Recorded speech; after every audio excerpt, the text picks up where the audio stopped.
시청자 여러분 안녕하십니까? 뉴스나우 시작합니다.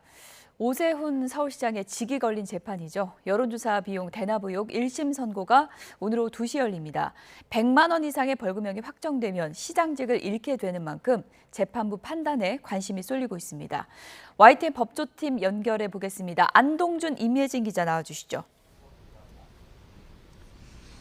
네, 서울중앙지방법원에 나와 있습니다. 오세훈 서울시장의 여론조사 비용 대납 의혹 사건, 오늘 1심 선고 결과가 나옵니다. 관련 내용 하나하나 짚어보겠습니다. 임 기자, 먼저 선고는 오늘 오후에 열리죠? 네, 그렇습니다. 법원은 오늘 오후 2시 오 시장의 정치자금법 위반 혐의 사건 1심 선고기일을 진행합니다. 함께 기소된 강철원 전 서울시 정무부 시장과 오 시장의 오랜 후원자로 알려진 사업가 김한정 씨에 대한 1심 선고도 함께 나옵니다.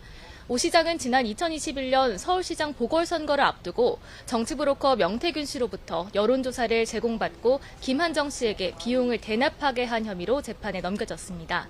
특검은 오 시장이 명 씨에게서 받은 여론조사가 모두 10회 3,300만 원 상당이라고 보고 있습니다.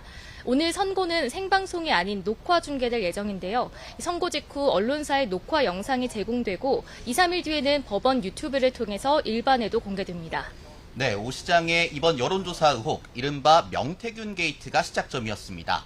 윤석열 전 대통령 부부가 명 씨 부탁으로 김영선 전 의원의 공천에 개입했다는 의혹이 제기된 건데요. 이후 명 씨와 접촉했다는 정치인들의 이름이 하나둘 나오기 시작했고, 여기에는 오 시장 이름도 포함됐습니다. 이후 명 씨는 오 시장이 김 전 의원에게 SH 사장 자리를, 자신에게는 서울 아파트를 약속했다고 주장했는데요.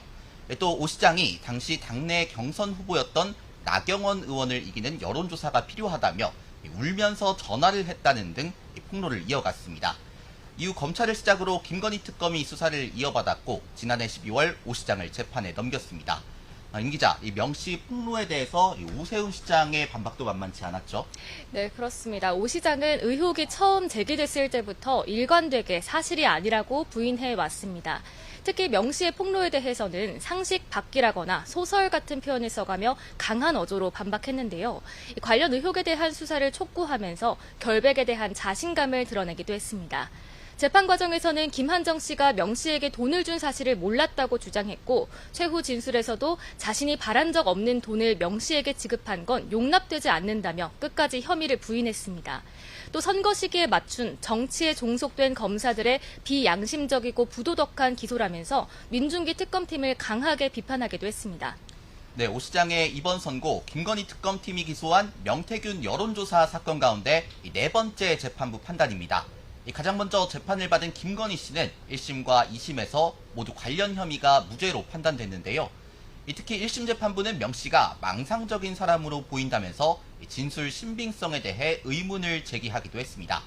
하지만 같은 사실관계로 기소된 윤석열 전 대통령의 1심 재판부는 혐의 일부를 유죄로 판단하고 징역 2년을 선고했습니다. 핵심은 암묵적 의사 합치였는데요. 명 씨는 중앙정치권 영향력 확대를 위해 윤 전 대통령 부부는 지지 기반을 넓히고 지지율을 올리기 위해 여론조사 제공에 암묵적으로 합의했다는 게 재판부 판단입니다.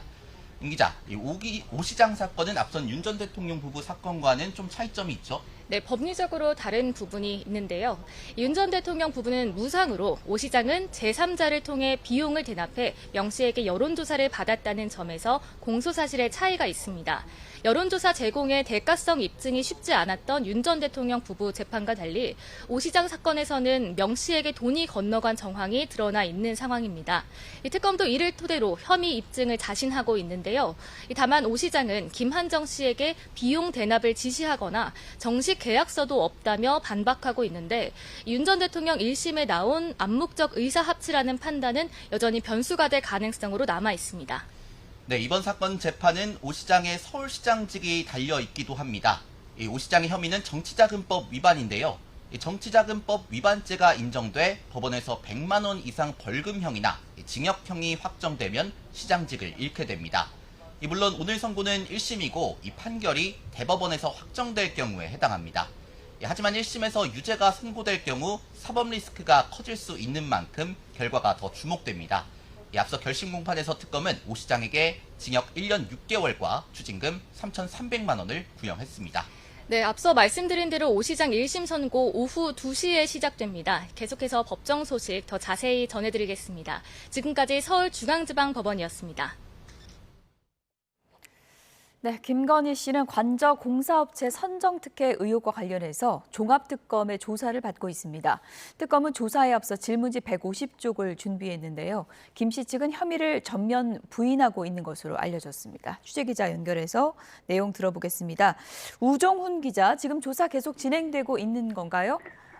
네, 그렇습니다. 오전 10시부터 조사가 시작됐으니 현재 1시간 30분가량 이어지고 있습니다. 앞서 김 씨는 호송차를 타고 특검 건물 지하주차장을 통해 출석해서 거리에 나온 일부 지지자 등에게 모습을 드러내진 않았습니다. 오늘 조사 핵심은 김 씨가 친분 있는 업체 21g 측으로부터 디올 의류 등 고가의 물품을 받고 이를 대가로 자격 없는 21g이 관저공사를 따낼 수 있게 관여했는지입니다. 또 특검은 대통령실 참모진에 대한 조사 내용을 토대로 행안부 예산이 21g에게 줄 공사비로 불법 전용되는데 김 씨가 관여했는지도 물을 거로 보입니다. 김 씨 변호인은 출석에 앞서 관저공사 업체 선정 과정에 개입한 적 없다며 특검이 적용한 혐의를 모두 부인한다고 밝혔습니다. 특검은 150쪽 이상 질문지를 준비했는데 김 씨 측이 저혈압 증세로 장시간 조사가 어렵다는 점을 전달한 상황이라 건강 문제가 변수가 될 전망입니다. 관저 이전과 관련해서는 감사원의 부실 감사 의혹도 있는데 오늘 이 부분도 물어보게 될까요? 네, 우선은 관저공사 업체 선정 특혜 의혹만 해도 오늘 조사할 내용이 많아서 특검은 이 부실 감사 의혹에 대해서는 필요할 경우 김 씨를 추가로 부른다는 입장입니다. 부실 감사 의혹의 핵심은 감사원이 21g 대표에 대한 대면 조사 등 없이 공사 수주 과정에 문제가 없다는 결론을 내렸다는 점입니다.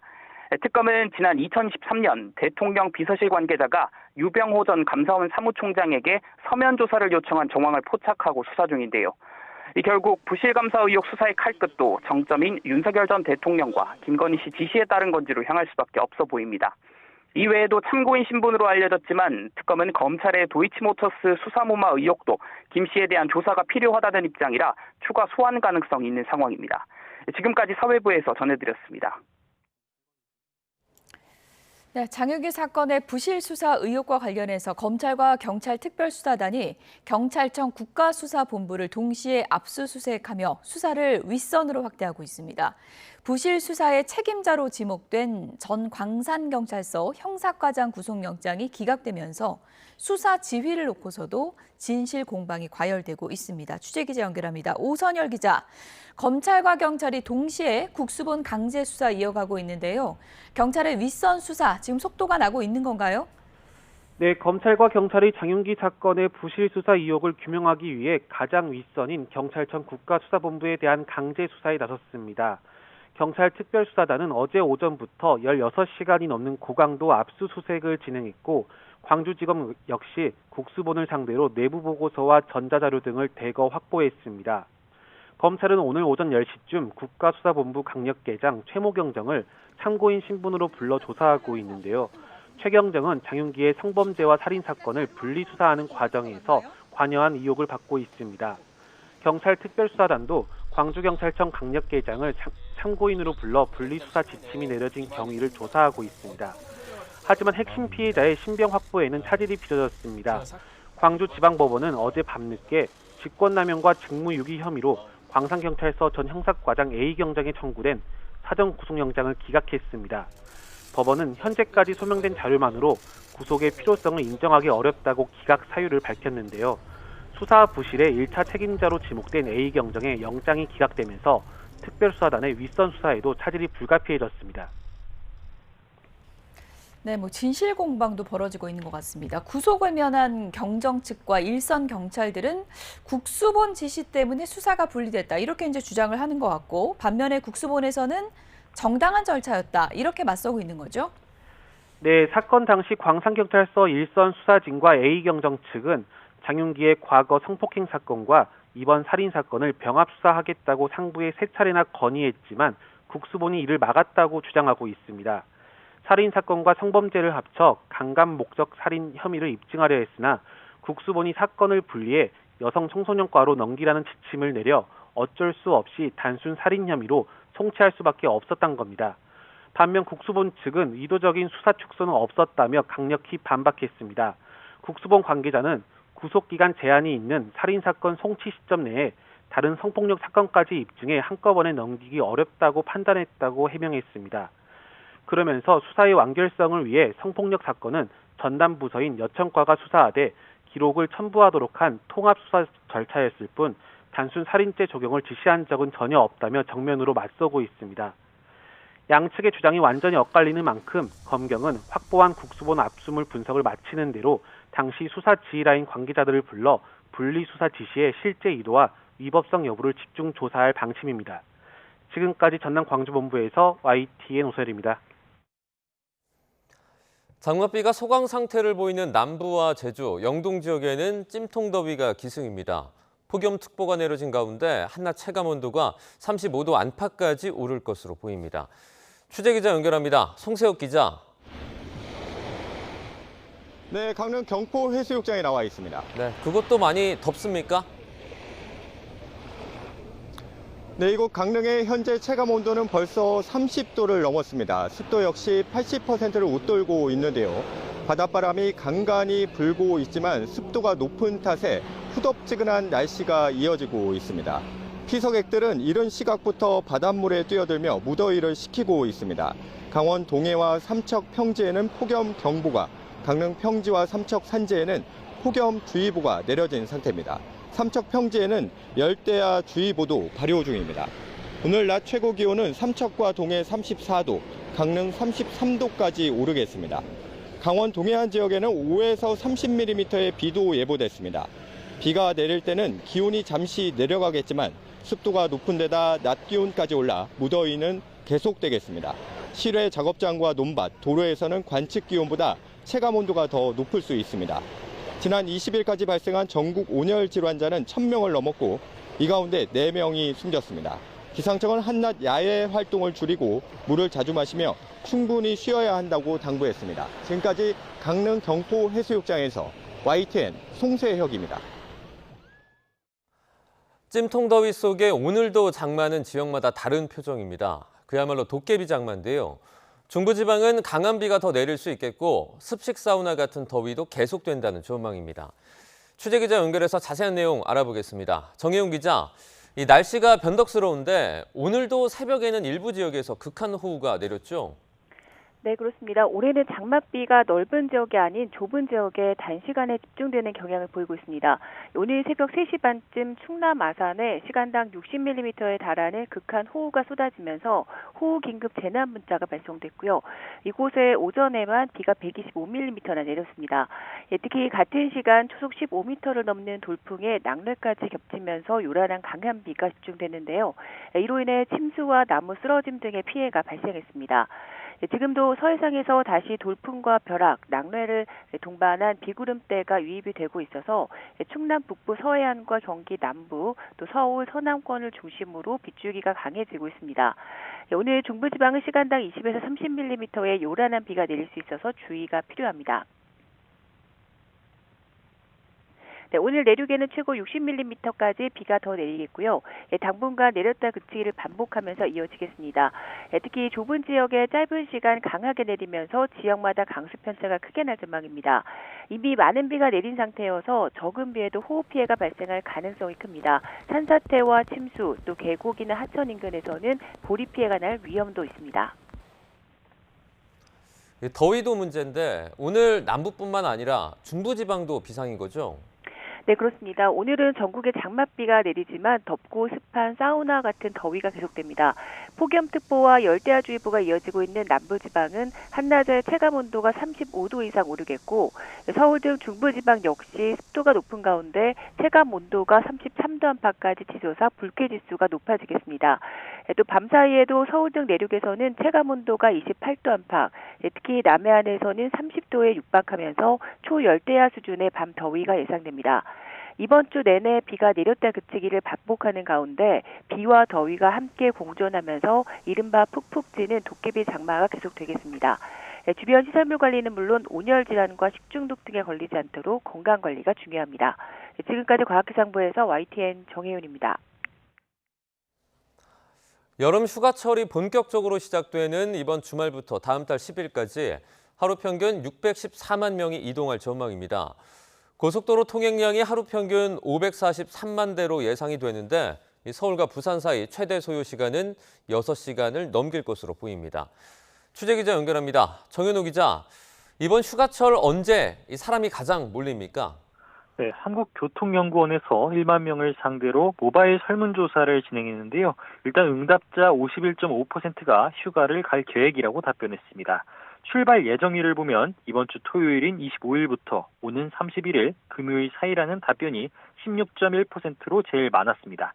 다음 달 1일부터 7일 사이에 출발한다는 답변은 그 다음으로 12.9%로 2위를 차지했습니다. 응답자 86%가 국내로 여행을 갈 계획이라고 답했고 그중 동해안으로 가는 경우가 1위, 남해안과 수도권이 2, 3위에 올랐습니다. 휴가를 가지 않는 이유를 조사했는데 비용 부담을 드는 경우가 제일 많았고 업무와 학업 등 이유가 그 뒤를 이었습니다. 휴가 기간에 고속도로도 상당히 막힐 것 같은데 교통량은 어떻게 예상됩니까? 네, 올해 국토교통부가 특별교통 대책 시간으로 잡은 시기는 이번 주 토요일부터 다음 달 10일까지입니다. 17일 동안 매일 614만 명가량이 이동할 전망으로 하루 평균 고속도로 통행량이 전년보다 0.6% 늘어난 543만 대로 예상됩니다. 제일 교통량이 몰리는 날은 오는 30일 606만 대가 이동할 전망인데요. 휴가지로 가는 소요 시간은 다음 달 1일 토요일에 절정을 달할 것으로 보입니다. 이날 서울에서 부산까지는 최대 6시간가량 걸릴 것으로 예상됩니다. 귀경길은 다음 날인 8월 2일 일요일 부산에서 서울까지 6시간 30분가량이 걸리면서 가장 막힐 것이라는 예측입니다. 네, 그리고 휴가철 이용객 증가에 대비해서 철도 등 증편도 나선다고요? 네, 그렇습니다. 이번 대책 기간에 국토교통부는 버스와 철도의 운행 횟수를 늘려서 수송력을 높이기로 했습니다. 고속버스와 시외버스의 운행 횟수를 3만에 늘려서 좌석을 110만석 증가시키고 철도도 151회 더 편성해서 KTX 등 좌석을 9만 7천석가량 늘립니다. 여행객 편의를 위한 서비스들도 내놓았습니다. 코레일 앱으로 숙박 예약도 가능하게끔 개선했고 기차로 인구 감소 지역의 관광명소를 방문하고 QR로 인증하면 열차 운임 50%의 할인 쿠폰도 제공합니다. 항공 이용객을 위해선 인천공사와 공항공사 주차장 9,000면을 추가로 확보하면서 셔틀버스 증차, 스마트패스 전용 출국장 확대 등 조치에 나섭니다. 지금까지 경제부에서 전해드렸습니다. 뉴욕 증시 3대 지수가 반도체주 강세로 상승하면서 우리 증시에도 훈풍이 불고 있습니다. 삼성전자와 SK하이닉스가 강세를 나타내면서 코스피는 나흘 만에 7,000선에 복귀했습니다. 취재기자와 함께 금융시장 상황 좀 더 알아보도록 하겠습니다. 류한홍 기자, 이 코스피가 어제에 이어서 연이틀 급등하고 있죠? 그렇습니다. 코스피가 삼성전자, SK하이닉스의 급등으로 어제에 이어 이틀 연속 강세를 띠고 있습니다. 코스피는 오늘 외국인의 순매수로 4.5% 오른 7,052로 출발해 가파른 상승세를 나타내고 있습니다. 단숨에 7,000선에 올랐는데 7,000선 복귀는 나흘 만입니다. 개장한 지 10분도 채 지나지 않아 매수 사이드카가 발동됐습니다. 연이틀 매수 사이드카가 발동될 정도로 코스피 상승세가 매섭습니다. 삼성전자는 6%, SK하이닉스는 9%까지 장 초반 상승폭을 확대했습니다. 뉴욕 증시에서 SK하이닉스의 주식 예탁 증서를 비롯해 마이크론과 샌디스크 등 메모리 반도체주가 12에서 14%나 급등한 영향입니다. 우리 시간으로 내일 새벽 발표될 구글 모회사 알파벳의 2분기 실적 발표에 대한 기대감이 반영된 것으로 보입니다. 코스닥도 이틀 연속 상승세입니다. 코스닥 지수는 2.5% 오른 772로 출발해 780선에 올라섰습니다. 코스닥 시장에선 개인이 순 매수로 지수 상승을 이끌고 있습니다. 반면 중동에서 군사적 긴장 고조로 국제유가가 상승한 점은 환율에 부담을 주고 있습니다. 국제유가 기준이 되는 브렌트유 가격은 3% 가까이 올라 배럴당 92달러대까지 상승 중입니다. 현재 원달러 환율은 1,470원대 후반과 1,480원대 초반 사이를 오가고 있습니다. SK하이닉스 주식 예탁 증서 나스닥 상장 후 달러 매도 물량 증가와 코스피 시장 외국인 순매수 영향으로 다행히 원달러 환율이 크게 오르지는 않고 있습니다. 지금까지 외환거래 현장에서 YTN 유환홍입니다. 미국 의회를 중심으로 쿠팡이 한국 내에서 차별을 받고 있다는 문제가 제기되고 있습니다. 김정관 산업통상부 장관은 이에 대해서 우리 정부에 충분한 논리와 근거가 있다면서 미국 정부 관계자들과 만나 관련 오해를 풀겠다고 밝혔습니다. 취재기자 연결합니다. 박기환 기자, 김정관 장관의 발언 자세히 전해주시죠. 네, 김정관 산업통상부 장관은 오늘 오전 미국 출장에 앞서 기자들과 만나 최근 미국 정가에서 제기된 쿠팡 논란에 대한 입장을 밝혔습니다. 김 장관은 한국에서 미국 기업이 차별당한다는 이야기가 나오고 있지만 거기에 대해 충분히 설명하면 미국 측의 오해도 풀릴 것이라고 말했습니다. 이어 우리 정부 나름대로 충분한 논리와 근거가 있다면서 꾸준히 설명해온 만큼 한미 상호 간의 이해는 이뤄져 있다고 전했습니다. 그러면서 한미동맹의 관계가 그런 이슈 하나로 흔들릴 것이라고 생각하지는 않는다고 선을 그었습니다. 김 장관은 또 최근 불거진 미국의 반도체 팹 건설 압박에 대해서는 기업의 전략적 투자 판단의 문제라며 아직 구체적인 논의 단계는 아니라고 답했습니다. 김 장관은 현지 시간 23일 미국 워싱턴에서 열리는 한미조선협력센터 개소식에 참석하게 됩니다. 이어 하워드 러트닉 미 상무장관 등과 만나 대미 투자 프로젝트와 관련한 협상을 이어갈 예정인데요. 특히 미국이 현재 적용되고 있는 글로벌 관세 10%의 부과 시한이 오는 24일로 종료되면서 무역법 301조에 따른 관세를 발표할 것으로 예상되고 있습니다. 이 자리에서 관련 논의도 이뤄질 것으로 보이는데요. 김 장관은 이와 관련해 미국 상무부에서 한미 양국의 이익 균형이 되는 수준에서 벗어나지 않겠다고 입장을 밝힌 바 있다면서 다시 논의해보겠다고 말했습니다. 기존 한미 통상 합의에 따라 한국에 대한 관세는 15%를 넘지 않아야 한다는 우리 정부의 주장이 관철될 수 있을지 주목됩니다. 지금까지 YTN 박변입니다.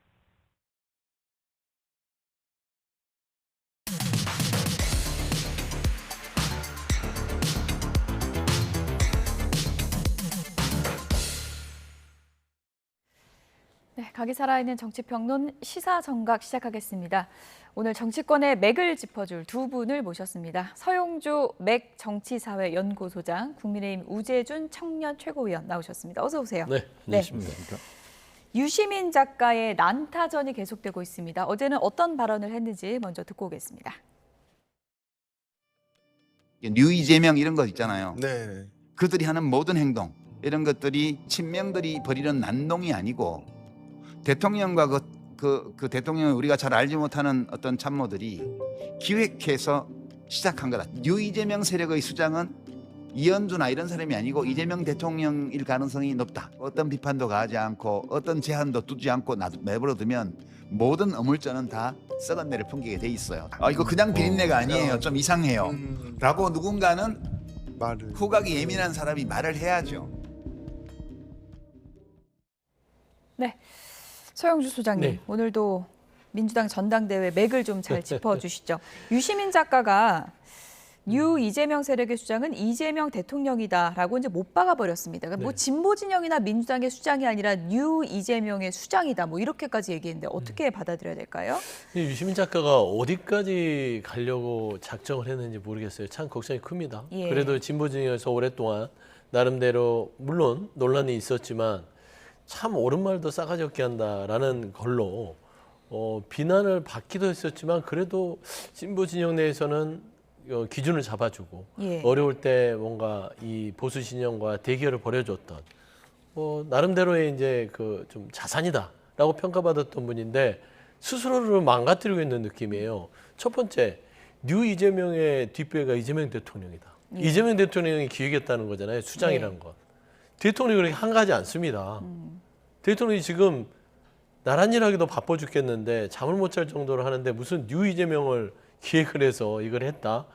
이분 지금 어디서 무슨 생각을 하시는지 모르겠고 그다음에 후각이 예민한 사람 역할을 하겠다라고 얘기하신 것 같아요. 본인이 결국에는 이제 사냥개잖아요. 후각이 예민하다는 것은 뭔가 안 좋은 냄새를 맡고 가서 그걸 찾아내는 역할을 내가 하겠다. 그래서 내가 지금 계속 말을 하는 지금 거다. 하고 있는 거다. 정당화시키는 거죠. 그런데 저는 사실 먼저 본인의 코나 옷에 오물이 묻지 않았는지 한번 살펴볼 필요가 있다. 뭐냐면 많은 사람들이 이재명 대통령에 대해서 지금 1년 2개월째가 됐는데 뭐 비린 냄새가 난다, 썩은 냄새가 난다 그런 국민들이 그렇게 많지는 않아요. 대다수 국민들이 물론 100% 만족할 수는 없을지언정 그래도 열심히 하려고 노력하는구나. 나빼드 아니면 잘하고 있다. 예. 이 정도의 평가를 하는데 왜 유독 진보 진영 내에서 이 후각이 예민한 유시민 작가께서 냄새를 잘못 맡으셨는지 썩은 냄새가 난다고 하는데 이건 좀 불순한 의도가 있는 것 같아요. 이 불순한 의도라는 건 정치적으로 이번 전당대회에 개입해서 예. 뭔가 대통령과 각을 정확하게 세워서 본인이 미는 후보가 본인이 미는 세력이 이번에 전당대회에서 민주진영 내에 어느 정도의 포지션을 차지하고 싶은 그런 욕심에서 이런 허황된 얘기를 한 게 아닌가. 안타까움이 좀 크다. 그런 말씀드립니다. 뭐 단순히 검찰 개혁이 지지부진한 이 문제를 넘어서서 아예 노선 전쟁을 선포한 것이다. 이런 해석들이 나오고 있거든요. 어떻게 보셨습니까? 이거는 지금은 민주당의 단순 노선 투쟁을 넘어서는 표현이 좀 나온 것 아닌가라는 우려가 사실 조금 듭니다. 모든 정당은 사실 일정 부분 노선 투쟁이 있습니다. 당내에 조금 더 전통적인 강성 지지층을 좀 더 우선시할 것인가 아니면 중도에 있는 우리 국민들을 조금 더 우선시할 것인가 이런 부분에 있어서는 어느 부분에 조금 더 비중을 둬야 하는가라는 부분은 모든 정당이 일정 부분은 그런 부분에 대한 고민이 있습니다. 아마 유이재명이라고 하시는 분들은 대부분이 지난 대선 전까지는 이재명 대통령을 지지하지 않았지만 이후에 대통령 취임한 다음에는 생각보다 마음에 드는 부분이 있네라고 해서 이제는 좀 이재명 대통령 또는 민주당을 약간은 조금 더 예전보다는 좋은 모습으로 바라보는 우리 중도에 있는 국민들이라고 생각을 합니다. 그런 부분에 대해서 일정 부분은 저는 뭐 그쪽 노선이 맞다라고 이야기하는 사람들도 저는 일리가 있을 수 있는 이야기라고 생각을 해요. 근데 여기에 대해서 지금 그 유시민 작가께서는 이 사람들을 썩은 내가 나는 사람들이라는 지금 표현을 했어요. 이거는 사실은 단지 당내 투쟁을 넘어서서 우리 국민들, 우리 중도에 있는 국민들을 지금 썩은 내가 나는 사람들이라고 표현한 거기 때문에 굉장히 저는 심각한 일이라고 생각을 합니다. 특히 유시민 작가 같은 경우는 평범한 정치인이 아니에요. 예전에 노무현 정부에서는 장관까지도 하신 분이고 심지어 노무현 대통령조차 당시에 대연정을 주장할 만큼 중도 확장 정책을 폈던 분입니다. 그러면 충분히 아실 만한 분이 이런 표현을 했다는 거에 있어서는 많은 비판을 받아야 하는 사건이라고 생각을 합니다. 네, 썩은 내를 정화해야 한다. 유시민의 2라운드가 시작됐다. 이런 얘기가 나오고 있는데 김민석 전 총리 바로 반박했습니다. 이런 글을 올렸는데요. 헛 예언들 이번에도 필패다라는 얘기를 했습니다. 이재명 정부의 필패를 예언하는 헛 예언들은 이번에도 필패할 것이라면서 대통령의 육성과 진심을 왜곡 변조하며 평론의 선을 월경한 정치는 절제와 품격조차 놓았다라고 직격을 했습니다.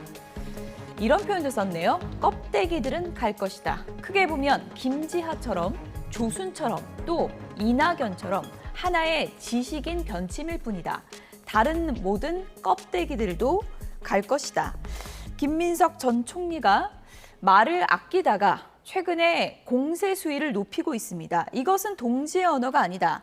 kop데기들은 갈 것이다. 그러니까 뭐 유시민 작가가 더 이상 동지가 아니다. 껍데기에 비유한 거예요. 경고의 어떤 메시지를 준 것 같아요. 아예 뭐 갈라선 정도는 아니고 더 나가면 이제 동지가 아닐 수 있다. 아예 이혼 선언은 아닙니까? 뭐 일단 전류가 될 수 있겠죠. 전류. 전류가 될 수 있는데 김지하, 조순, 이낙연 이 세 사람의 공통점은 민주 진영 내에 있다가 본인들의 정치적인 여러 가지 선택에 따라서 변절이라면 좀 그렇고요. 다른 정치적인 선택을 한 분들이죠. 그러니까 진보 진영에서 여러 가지 자양분을 다 먹고 나서 그리고 나선 지금은 반대편에 서서 지금 현재 진보 진영과 현 정부를 욕하는 분들이에요. 그 수준으로 이제 유시민 작가가 떨어지고 있다. 이게 뭐 ABC론, 제국축론 여기까지는 그냥 애교로 볼 수 있는데 어물전론을 꺼내들면서 오물 얘기를 했어요. 오물. 왜 오물 얘기를 했냐면 정화를 해야 되잖아요. 정화는 오물이 아닌 거를 하진 않아요. 정화하는 대상은 오물입니다. 그러면 지금 현재 이재명 정부, 뉴 이재명은 오물이라고 표현한 거라고 해도 되잖아요. 정화는 어떻게 하라는 건가요? 그러니까 정화를 내가 어떻게 해야 되는지는 제가 이 유시민 작가의 말 속에 모르겠어요. 뭐죠? 그러니까 계속해서 던지는 말들이 대안이 없이 규정만 합니다. 뉴 이재명의 수장은 대통령. 지금 현재의 이재명 정부는 어물전인데 썩은 냄새가 나기 때문에 정화해야 될 대상. 그러면 이게 규정이 이미 이재명 정부는 썩은 정부예요. 근데 본인만 주장하는 거고 예. 그다음에 류이재명의 수장이 대통령이 기획했어요. 근데 이거는 근거가 없어요. 그런 생각이 든다 정도입니다. 그래서 이 정도면은 김민석 전 총리, 지금은 김민석 후보라고 해야겠죠. 후보 차원에서는 이거 좀 화가 나는 일이죠. 제가 봐도 그래요. 저는 이제 어물전론을 유시민 작가는 마지막으로 예. 꼴뚜기 신세를 면치 못할 것 같다. 네. 예, 망신살이 곧 펼쳐질 것 같다 그런 생각이 듭니다. 저는 유시민 작가가 하는 말이 틀린 말이 참 많다고 지금 생각을 예. 하는데 그럼에도 불구하고 좀 귀담아 들을 말도 있다고 생각합니다. 어떤 부분입니까? 그중에서 이재명 대통령이 예.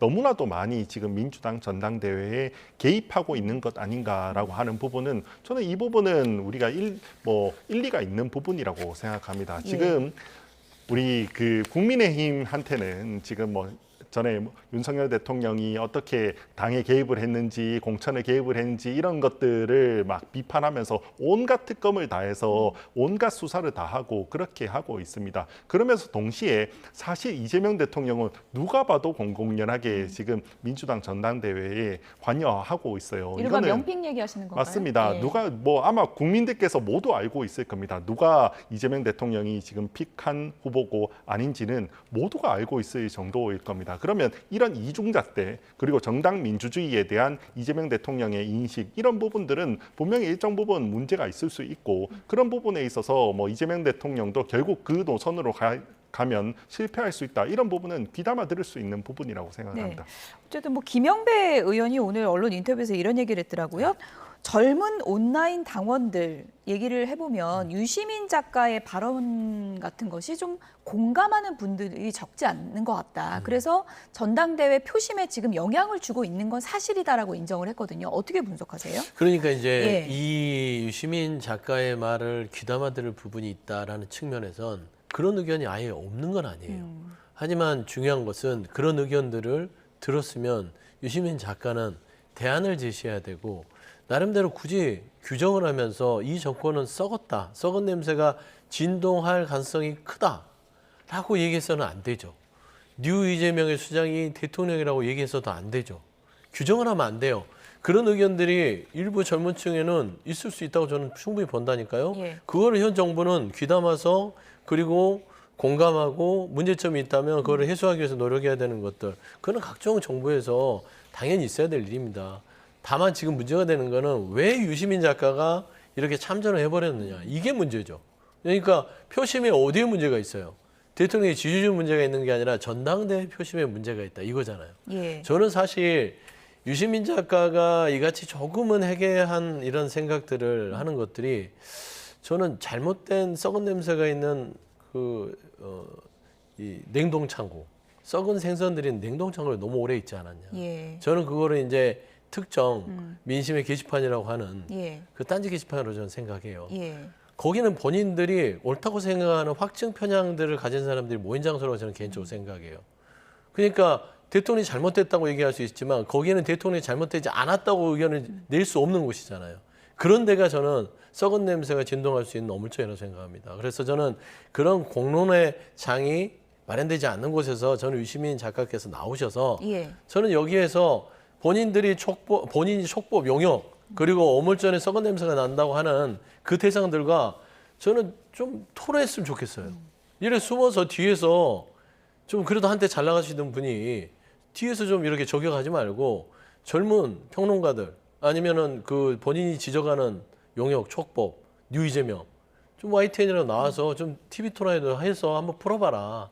그러면은 이제 좀 나름대로 국민들이나 본인 스스로도 이렇게 나락으로 가는 길을 조금 막을 수 있지 않을까 생각이 드는데 그런 제안을 하면 어떻게 생각하시는지 궁금하다. 어쨌든 지금 전당대회 표심에는 본인의 말빨이 먹히고 있다. 이런 계산인 것 같긴 한데 민주당 전당대회 지금 표심은 어떻게 흘러가고 있는지 저희가 여론조사 그래픽을 좀 보면서 짚어보도록 하겠습니다. 민주당의 이제 당대표 적합도 조사 결과입니다. 지금 이제 후보 순으로 나와 있고요. 김민석 후보가 21.5%, 정청래 후보가 25.7%입니다. 송영길 후보가 8.3%. 이것은 전체 이제 여론조사이고요. 이번에는 이제 민주당 당대표 호남권 적합도를 보도록 하겠습니다. 지지층과 무당층을 합친 조사 결과고요. 김민석 후보가 40.5, 정청래 후보가 24.3%입니다. 민주당 지지층만 좁혀서 살펴보면 이렇습니다. 순위 변동은 없습니다. 김민석 후보가 42.1, 정청래 후보가 26.1, 송영길 후보가 16% 이렇게 나타나고 있습니다. 이건 서영조 소장님께 여쭤봐야 될 것 같은데 어쨌든 이제 판세를 보면 네. 민주당 지지층으로 좁혀봤을 때는 지금 뭐 1강 2중 이렇게 봐야 됩니까? 어떻게 봐야 됩니까? 뭐 1강 2중으로 봐도 뭐 크게 뭐 무리가 없을 것 같아요. 예. 1강 2중인데 이제 또 앞서 그 전체 여론조사를 보면 정청래 후보가 앞서는 것도 지금 나오지요. 네, 지금 그래픽은 기호 순으로 저희가 이제 표출돼서 네. 보여드리고 있고요. 네. 정청래 후보가 가장 높은 것은 이제 민주당 지지층만 대상으로 한 게 아니고 전체를 그렇죠. 여론조사한 진보 것이기 보수 때문에. 모두를 예. 합친 거잖아요. 예. 근데 이제 호남권만 봤을 때는 또 김민석 후보가 압도적으로 앞서는 걸로 나옵니다. 이게 뭘 얘기하느냐? 예. 정청래 후보가 국민의힘이나 보수층에서 지지하는 후보다. 이게 뭐 득이 역선택 얘기하시는 건가요? 역선택이라고 할 수 예. 있죠.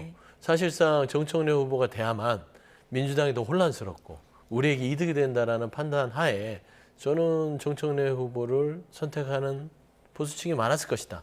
그렇게 저는 해석이 되는데 다만 이 민주당의 전당대회는 중요한 거는 호남 권리당원이 가장 많은 지역이기 때문에 예. 호남권의 적합도가 결국에는 그 흐름을 읽을 수 있는 것이에요.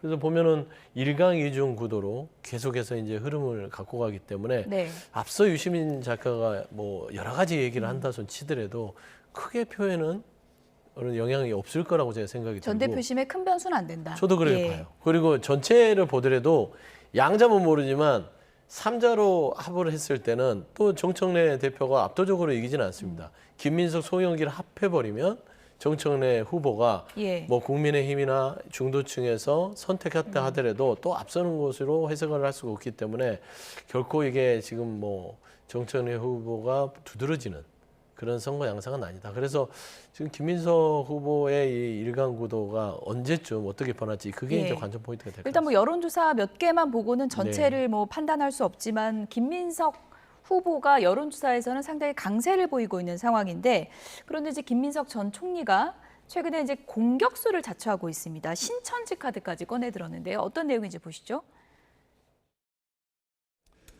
반명 분열주의 신천지의 비밀 3자 연합을 깨는 것이 이번 전대의 본질이라고 봅니다. 신천지와 관련해서는 차근차근 말씀드릴 기회가 있을 것입니다. 신천지 특검이 진행이 안 된 점 또 같은 것들을 하나하나 이렇게 짚어가면서 신천지의 정치 개입에 대해서 엄격한 비판을 할 수 있게 되기를 바랍니다. 신천지의 정치 개입에 대해서 다른 분들도 엄격한 비판을 하고 예방하는 데 힘을 합치게 되기를 바랍니다. 저하고는 전혀 상관이 없는 문제고 관련이 없는 문제인데 이런 가짜뉴스, 허위 조작 정보로 저에게 이미지를 씌우는 시도가 있다면 그것은 무관용의 원칙으로 법적 조치하겠다라는 말씀을 드리고 저는 신천지의 정치 개입의 문제점에 대해서만 지적했고 그것을 특정 후보와 연결시키는 것에 대해서까지 제가 책임질 필요는 없을 것 같습니다. 신천지 관련해서 이전에 말씀하실 때 적당한 때에 근거를 갖고 말씀해 주시겠다고 말씀하셨는데 그게 혹시 뭐 언제쯤 어떤 형태로 말씀하시는지 알겠습니다. 네, 제게 맡겨주십시오. 네, 그러니까 신천지 신도들을 당원으로 가입시켜서 특정 후보 당선시키려 한 거 아니냐. 김민석 후보가 이런 의혹을 제기한 건데 특정 후보를 언급한 적은 없다고는 하지만 누구나 그 특정 후보가 누군지는 알 수 있는 그런 상황인데 신천지 당원 문제, 이건 뭐 국민의힘도 맨날 나왔던 얘기잖아요. 이 부분 관련해서는 우리 예. 정치가 양당 정치가 좀 공고화되고 그리고 당원의 힘이 워낙 강해지다 보니까 그러다 보니까 혹시 그 당원들의 특정 종교 집단이 집단적으로 가입을 해서 예. 정당 정치를 좀 위협하는 것 아닌가라는 부분에 대한 우려는 뭐 오래전부터 나왔습니다. 그렇죠. 특히 뭐 최근에는 뭐 정청래 대표 같은 경우는 아무래도 자기가 당원에서 조금 자신 있다라는 이런 태도를 조금 보이면서 그 당원들이 오히려 제대로 된 민심을 반영하는 게 아니라 외부의 어떤 세력과 결탁된 사람이 아닌가 이런 부분에 대한 의혹 제기 정도는 저는 뭐 할 수 있는 부분이 아닌가라는 생각이 듭니다. 저희가 이 문제를 먼저 겪었죠. 예. 사실 지난 특검을 저희는 받았습니다. 통일교에서 집단적으로 그 국민의힘에 가입한 것이 아닌가라는 부분에 있어서 저희가 당원 명부까지 전부 다 압수수색이 되는 그런 일이 있었습니다. 예. 그 결과에 대해서 혹시 국민들께서 많이 이렇게 주목하지 않으실 수 있는데요. 실제로는 우리 100만 당원 중에 가입한 사람이 한 4,000명 정도밖에 안 되는 걸로 그랬군요. 이렇게 나왔습니다. 예. 그래서 그때 당시에는 그 국민의힘은 큰 문제가 없는 것 같다 이렇게 이야기가 나왔습니다. 저는 이번에 필요하다면 민주당도 특검을 한번 받아보시면 어떻나라는 생각이 듭니다. 예. 저희가 좋은 사람을 추천해 드릴 테니까 예. 언제든지 특검을 한번 받아보시면 좋지 않나 특검 싶습니다. 받을까요? 뭐 필요하면 받아야죠. 예. 뭐 특검은 무조건 뭐 이게 유불리에 따라서 뭐 받고 안 받고의 문제가 아니라 이게 진상규명이 필요하다면 해야 되는 것이고. 이번에 나온 얘기가 좀 근거가 있는 얘기예요? 근데 신천지나 통일교 이렇게 유사종교의 정치 개입 문제들은 이게 하루 이틀 문제는 아니었던 것인 것 같아요. 단순하게 어떤 특정 시점에서만 있었던 게 아니라 이 우리가 전통 종교들은요. 정치에 개입하는 거를 굉장히 터부시합니다. 예. 근데 이제 전통 종교가 아닌 유사 종교는 본인들의 어떤 세력을 유지하고 사업성으로 확장시키기 위해서 정치권과의 밀약을 하려고 하는 시도들이 많아요. 네. 특히 이제 통일교는 우리가 뭐 여러 가지 이제 뉴스를 통해서 접했고 최근에는 신천지 이만희 씨가 특정 연월에 한 8,000명, 32,000명 이런 식으로 본인들의 어떤 신천지 그 말하자면 교인들을 어떤 정당에 가입시키는 것들이 지금 이제 법원에서 이제 그 확정 판결이 예. 앞두고 있지 않습니까? 이런 것들이 전방위적으로 됐을 가능성이 크기 때문에 이게 이제 당원 주권도 좋고 이 당원들에게 어떤 권리를 행사하게 하는 것도 좋지만 이런 유사종교와 정치권이 막 이렇게 그 뭔가 암묵적이고 이득을 위해서 손을 잡는 것들은 굉장히 민주주의를 파괴하는 행위입니다. 이것들은 민주당의 전당대회를 통해서라도 필요하다면 밝혀야 될 부분인데 저는 김민석 후보가 특정 후보에 대해서는 한 건 아니라고 그러잖아요. 저도 그러기를 바라고 이거는 특정 후보 얘기가 아니면 지금 그 얘기를 왜 꺼냅니까? 그러니까 이제 그 특정 후보가 아니기를 바라고요. 예. 그래서 다만 이 문제를 통해서 여야 간의 정당에 유사종교가 들어올 틈을 없애고 다만 이제 이중당적 부분을 가지고 어떤 그 유권자의 선택 자체가 혼란스러워질 수 있는 그런 부분들은 이번 전당대회에서 좀 문제 제기를 하는 것들은 올바르지 않냐. 송영길 의원이 홍준표 전 시장을 찾아가서 만났더라고요. 만나서 이 신천지 관련 얘기를 했다고 하는데 뭐 어떤 얘기를 들으려고 밥을 먹겠다고 굳이 갔을까요? 원래 신천지 얘기를 하려고 만난 게 아니고 예. 송영길 후보가 이제 홍준표 이제 전 대구시장이랑 식사 약속이 있었나 봐요. 예. 그래서 요새 정치권이 너무 낭만이 사라졌다. 이게 여야 간의 대화도 사라지고 소통도 사라지고 송영길 후보 같은 경우는 예전에 이준석 대표할 때 본인이 대표할 때 둘이서 얘기도 하고 토론도 하고 이러면서 여야 간의 벽을 허물려고 노력했던 사람이라서 결국에는 홍준표 대구시장과 좀 정치 원로로서 우리가 정치가 좀 제대로 복원될 수 있는 얘기를 좀 해보자. 만났는데 거기에서 이제 홍준표 전 대구시장이 신천지 경험담을 쫙 풀면서 그 얘기를 이제 송영길 신천지 후보가 하게 목적은 된 아니었는데 마침 밥을 먹다 나왔다. 네, 그렇습니다. 그렇게 알고 있습니다. 그렇게 믿으십니까? 그게 팩트입니다. 제 생각은 그렇진 않을 것 같은데 어떤 얘기를 나누는지 그래픽을 좀 보여주시면 홍준표 전 시장이 이렇게 글을 올렸습니다. 제가 살고 있는 잠실까지 찾아와준 송영길 의원과 오찬을 했다. 대화의 끈을 놓지 않고 막후의 대화를 나눴던 존중한 후배다라고 했고요. 송영길 의원은 오늘 홍준표 선배가 신천지 이만희 교주로부터 직접 들었던 충격적인 얘기를 해주더라. 이 충격적인 얘기가 뭔지 모르겠지만 짐작은 좀 가시나요? 근데 홍준표 시장님께서 전 예. 시장님께서 이 신천지 이야기를 해오신 건 하루 이틀 이야기는 아닙니다. 그렇죠. 오래 전부터 뭐 홍준표 전 시장님 같은 경우는 지난 윤석열 대통령과의 경선에 있어서 집단적으로 신천지가 개입을 했고 그것 때문에 본인이 낙선했다라고 그렇게 믿고 있으신 것 같아요. 근데 이후에 사실 홍 시장님 같은 경우는 대구시장을 하실 때는 조금 신천지와 잘 지내려고 노력하셨다라고 이렇게 보이는 정황들이 많이 있어요. 유독 대구에서 신천지 행사가 많았고 이런 정황들이 있습니다. 그럼에도 불구하고 이후에 그 다음 대선에 있어서는 사실 본인의 경선에 있어서 그닥 뭐 어떤 지원을 받거나 하는 모습을 보여주지는 못했거든요. 그러면 사실 홍 시장께서 저렇게 말씀하시는 게 사실 본인의 좀 편향된 의견 아닌가라고 보는 게 저는 적절하다고 생각을 합니다. 이러다 뭐 홍준표 전 시장이 민주당 전대회까지 뛰어드는 게 아닌지 변수가 되는 게 아닌지 궁금한데 어쨌든 신천지는 오늘 입장 밝혔습니다. 민주당에 관심 없다. 김민석 후보의 거짓 전대 개입설 법적 조치하겠다. 이런 입장을 밝혔다는 거 다시 한번 말씀드리겠습니다. 민주당에는 관심이 없을 거예요. 국민의힘에 관심이 많았을 국민의힘만 관심 있습니까? 그렇습니다. 국민의힘도 아니라고 하잖아요. 현재까지는 이제 법정에서 지금 공소가 된 사실이 국민의힘과의 관계성이다. 네. 신천지 얘기는 여기서 이제 줄이도록 그렇습니다. 하겠습니다. 오세훈 시장 오늘 뭐 운명의 날이라고 할 수 있는데요. 관련 영상부터 보겠습니다. 대나부 의혹에 연루된 오세훈 서울시장의 1심 선고가 오늘 열립니다. 정치특검이 정치적인 기소를 했는데 매우 부적절한 기소였거든요. 그 거짓말쟁이 명태균의 진술 이외에는 딱 부러지는 게 없어요. 무죄는 당연히 확신하고요. 수사를 질질 끄는 겁니다, 검찰. 그러다가 이제 정권 바뀔 때 이거를 새로운 정부의 상납용이죠. 저를 상납하는 겁니다. 서울시장 선거를 못 이겨서 참 아쉽습니다. 근데 제가 이렇게 보니까 서울시장 선거를 다시 하게 될 것 같습니다. 법이 정상적으로 작동한다면 불가피하게 오세훈 시장은 그 자리에서 내려와야 될 것으로 보입니다.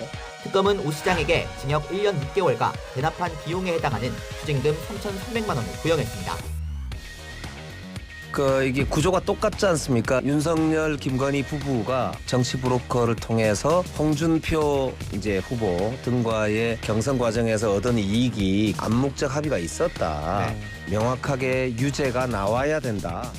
이재명 대통령이 다음 정권 창출의 걸림돌 중에 하나라고 보지 않겠습니까? 근데 제가 이렇게 보니까 서울시장 선거를 다시 하게 될 것 같습니다.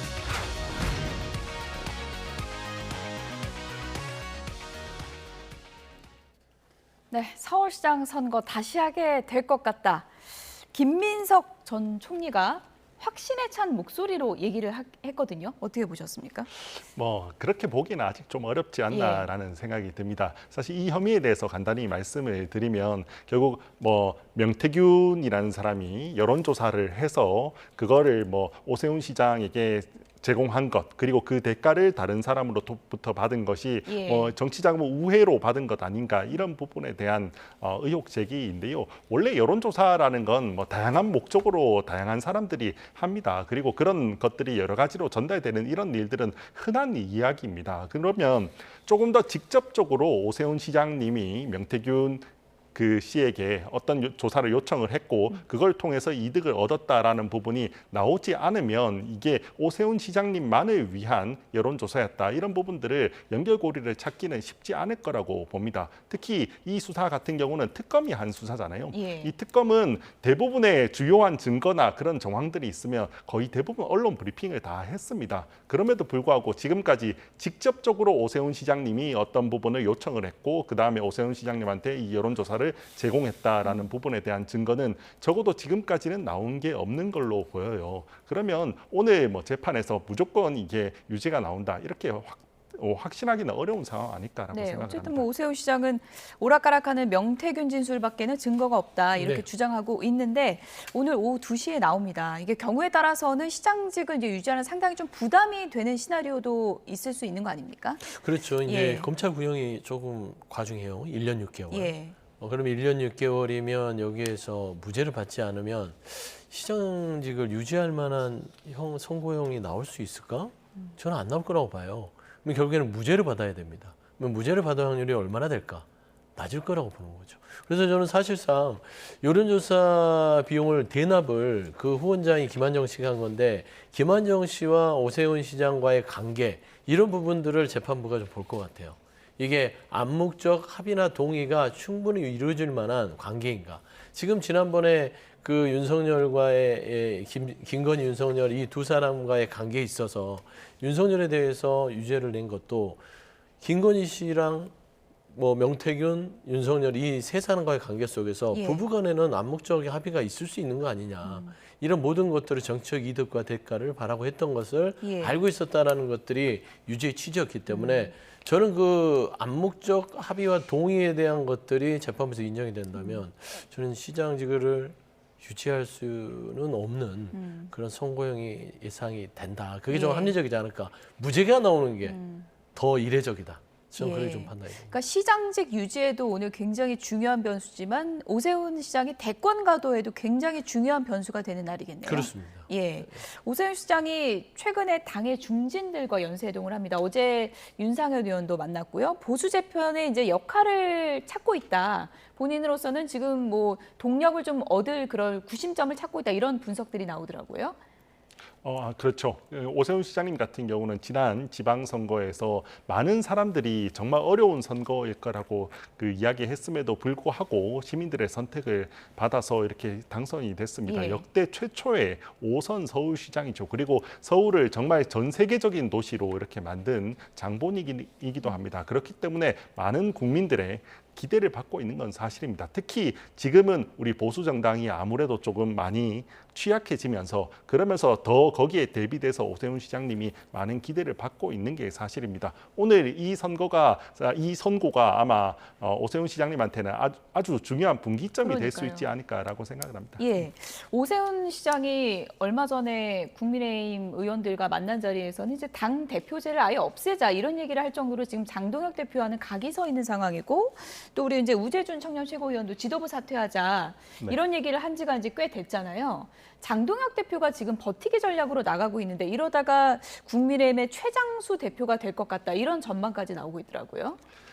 제가 뭐 우리 지도부에 이제 사퇴를 해야 된다라고 예. 이야기를 제일 먼저 이야기를 했던 사람이죠. 예. 저는 뭐 실질적으로 지방선거가 끝나면서 우리 임기가 끝났다라고 주장을 했던 거고 그 이외에도 뭐 어떻게 지방선거가 패했으니까 이제 지도부가 책임을 져야 한다 이렇게 이야기하신 분들도 있었습니다. 다양한 논의가 예. 지난 한 달 정도 있었고 그런 부분에 있어서는 충분한 의사는 이미 장동혁 대표님한테도 전달이 됐다고 생각합니다. 아마 저는 머지않아서 그래도 어느 정도 답을 주실 거라고 이렇게 생각하고 있습니다. 단순한 머지않아가 어느 정도인가요, 최고위원님? 뭐 적절한 순간이 있을 거라고 생각을 예. 합니다. 저는 그래도 장동혁 대표님이 이런 우리 당원들 그리고 우리 민심에 대해서 완전히 외면하는 그런 분은 저는 아니라고 생각을 합니다. 최근에 나오는 당대표제를 없애자라는 부분은 꼭 장동혁 대표님만을 위해서 내려오라 이런 것 아니라고 예. 생각을 합니다. 우리 당이 현실적으로는 여러 주요 정치인들이 있고 그 사람들 사이에 사실은 조금 어느 정도 간극이 있는 것도 사실이고 그걸 모두 통합할 수 있는 이런 리더십이 조금 부족하다라고 이렇게 평가되는 것도 사실입니다. 그리고 과거에는 한 명의 당대표가 너무 많은 공천권이나 이런 것들을 행사하면서 오히려 그게 계파 정치와 좀 줄서기 문화를 만든 것 아닌가라는 예. 부분에 대한 반성도 있는 것도 사실입니다. 그런 맥락 속에서 우리 당을 어떻게 좀 개혁해볼까라는 맥락에서 일정 부분 당대표를 한번 없애보자 이런 아이디어가 나오고 있는 거라고 생각합니다. 그러니까 지금 장동혁 사퇴로는 동력을 아예 잃었다. 이런 분위기는 아닌 거군요. 꼭 그런 건 아닙니다. 예. 지금 뭐 그래서 국민의힘에서는 김재섭 의원 같은 경우 사실상 식물 대표 아니냐 이런 얘기도 나오고 있고 이제 민주당 패널분들 중에서는 이렇게 방치하는 것도 국민의힘 의원들도 같이 공범되는 거다라는 지적도 하고 있습니다. 끝으로 이 부분도 좀 짚어주시죠. 네, 장동혁 대표 문제는 오래된 문제지 갑자기 튀어나온 문제가 아니에요. 지방선거 이후에 어떤 그 결과에 대해서 책임져라를 놓고 나서 장동혁 대표 문제가 아니라 아주 오래전에 12.3 그 내란의 밤 이후부터 장동혁 대표가 가지고 있는 국민의힘에 대한 입장 이걸 가지고 싸워왔던 것이고 이 노선 투쟁에서 장동혁 대표는 윤어게인이고 윤어게인이라는 부분에 국민의 동의를 못 얻었음에도 불구하고 쭉 여기까지 온 겁니다. 그리고 지방선거를 졌죠. 그런데 책임을 지지 않고 있어요. 결국에는 식물 대표라기보다는 저는 양양저 최고가 했던 말이 더 적합한 것 같아요. 어떤 말이요? 좀비. 예. 그냥 살아 움직이긴 하죠, 왕성하게. 예. 그러나 어떤 정당의 야당 대표로서의 정신이나 가치와 신념을 그리고 대우를 받는 야당 대표인지 여기에 대해서는 사실상 당내에 있는 의원들뿐만 아니라 밖에 있는 국민들조차도 뭐 수긍하기 쉽지 않을 것 같다. 그렇게 평가하고 싶습니다. 네. 어쨌든 뭐 버티기 얘기는 저희가 계속하고 있는데 이렇게 되면 다음 달에는 1년을 맞이하게 네. 된다는 점 짚어드리겠습니다. 지금까지 우재준 청년 최고위원, 서용주 맥 정치사회연구소장 두 분이었습니다. 고맙습니다. 네.